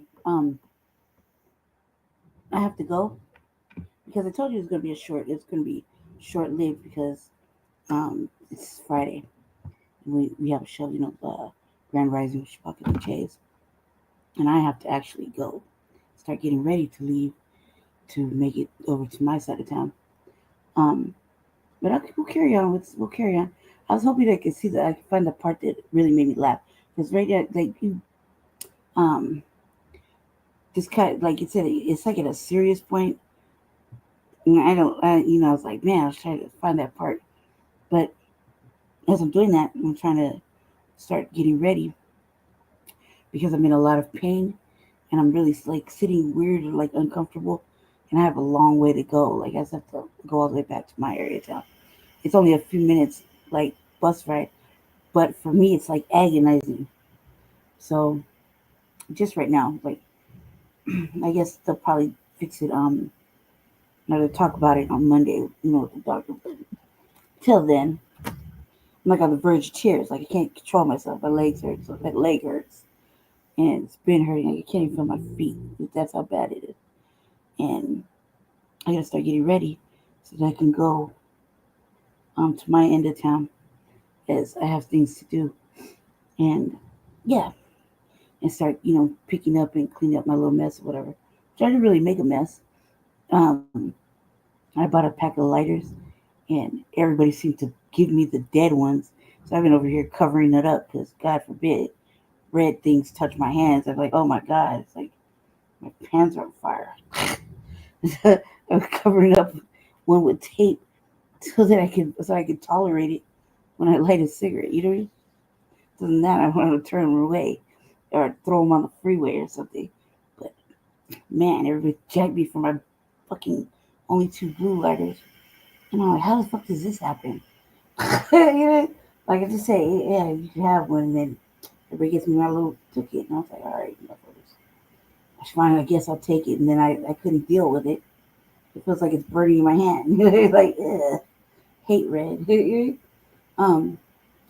So I sufficiently covered it up with like 18 bandages because all the tape is at the house. So successfully, And I was like, damn. Anywho, I have to start getting ready and stay tuned because in about 2.5 hours, maybe 3 hours at the latest, Grand Rising with Shabaka and the Chays really means Shabaka and the Che. Him. I don't know if I'll be able to do it by the time I get back. So maybe we shall find out, because I do have some things to do. So that are really, really important. I guess I have to go. So you'll probably see me again, maybe. You'll definitely see me for Frontline Black News. For sure. And yeah, probably, most likely, maybe Sunday. Maybe. Or Monday. Yeah, maybe Monday. Sunday or Monday. We'll see. Try to make a big decision if I want to do something and see. Might be sooner. Who knows? I'm kind of indecisive about certain things, but I have to make a decision, so I need to go. Stay black, stay dangerous, stay favored, keep your head on a swivel, and I hope you learned something from the previous stuff that I showed you today. And yeah, I had fun. It was good times, and I gotta go. So probably see me later. Thank you for watching the Revolutionary Agenda. Sub channel off of Frontline Black News and Shabaka's Black Experience Enhanced. And thank you for hanging out with me. I really appreciate it. Thank you, Ray. Who else is in here? Let me shout you guys out real quick, because you were in here. Oh, Time. Thank you, Time. Thank you, Daniel. And other eyeballs for speaking and not speaking. Shout out to Jesse. Thank you guys for staying, visiting, coming through. Appreciate you. Also, note to self, I'm going to start a little GoFundMe, like a little tiny one, because the way the administration's going, I kind of want to maybe do like some creative shit that I can sell for extra. I have a lot of talent, so maybe like I just need, like, I'm gonna start my own little, not even a business. I don't even want to say it's a business. Just want to do little shit and just sell them for, like, sell things so that I can get through the month and pay electric and shit. Stuff like that.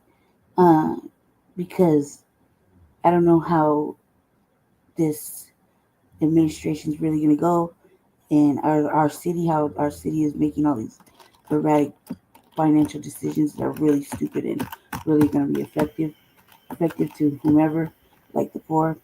I don't know how long life, can be sustainable.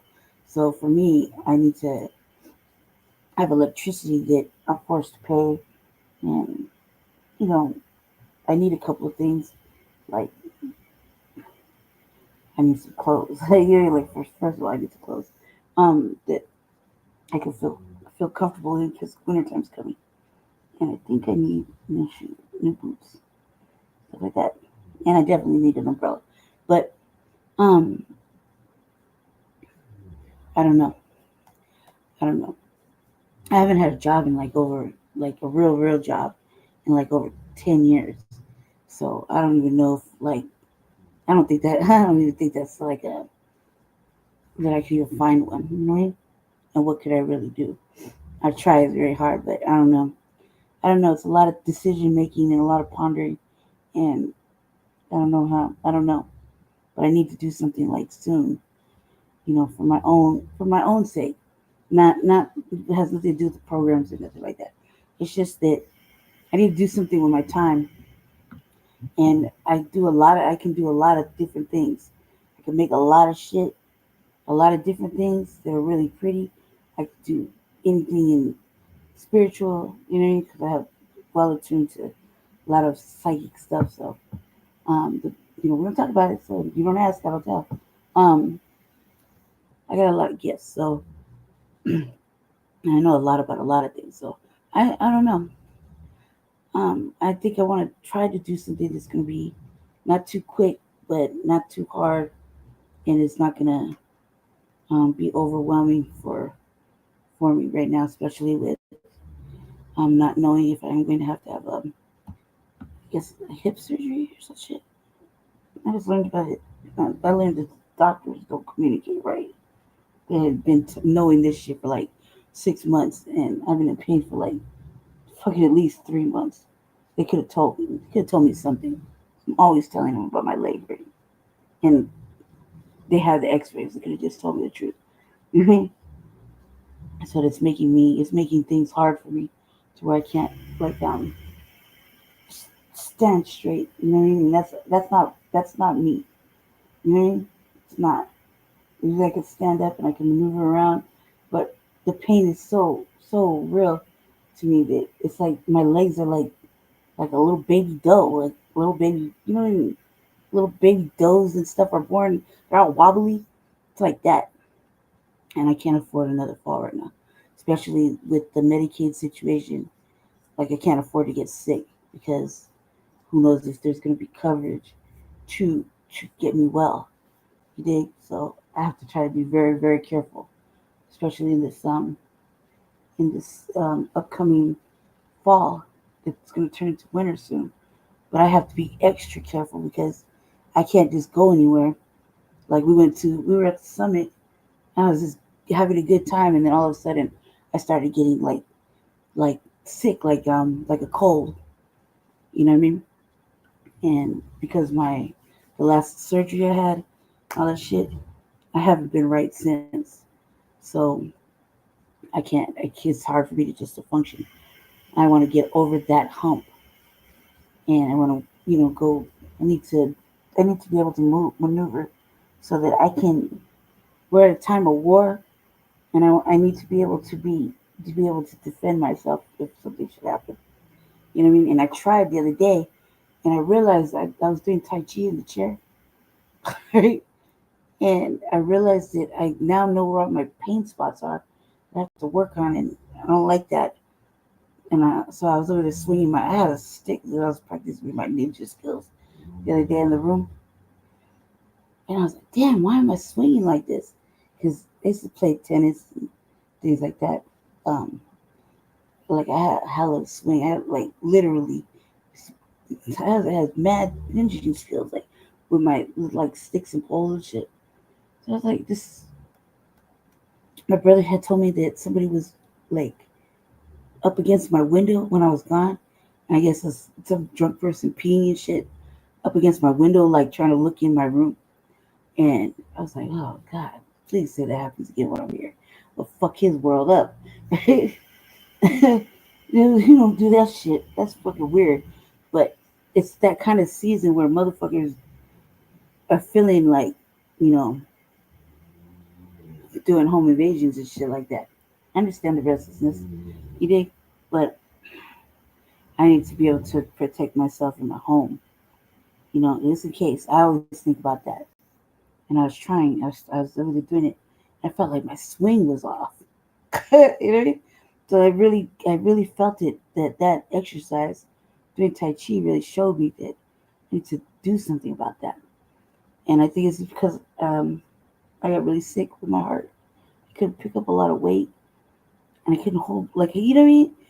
If your heart is only working at on one side, at half its capacity, you're limited. And I feel like that can't just be it. You know what I mean? Because I just can't just go out like that. You dig?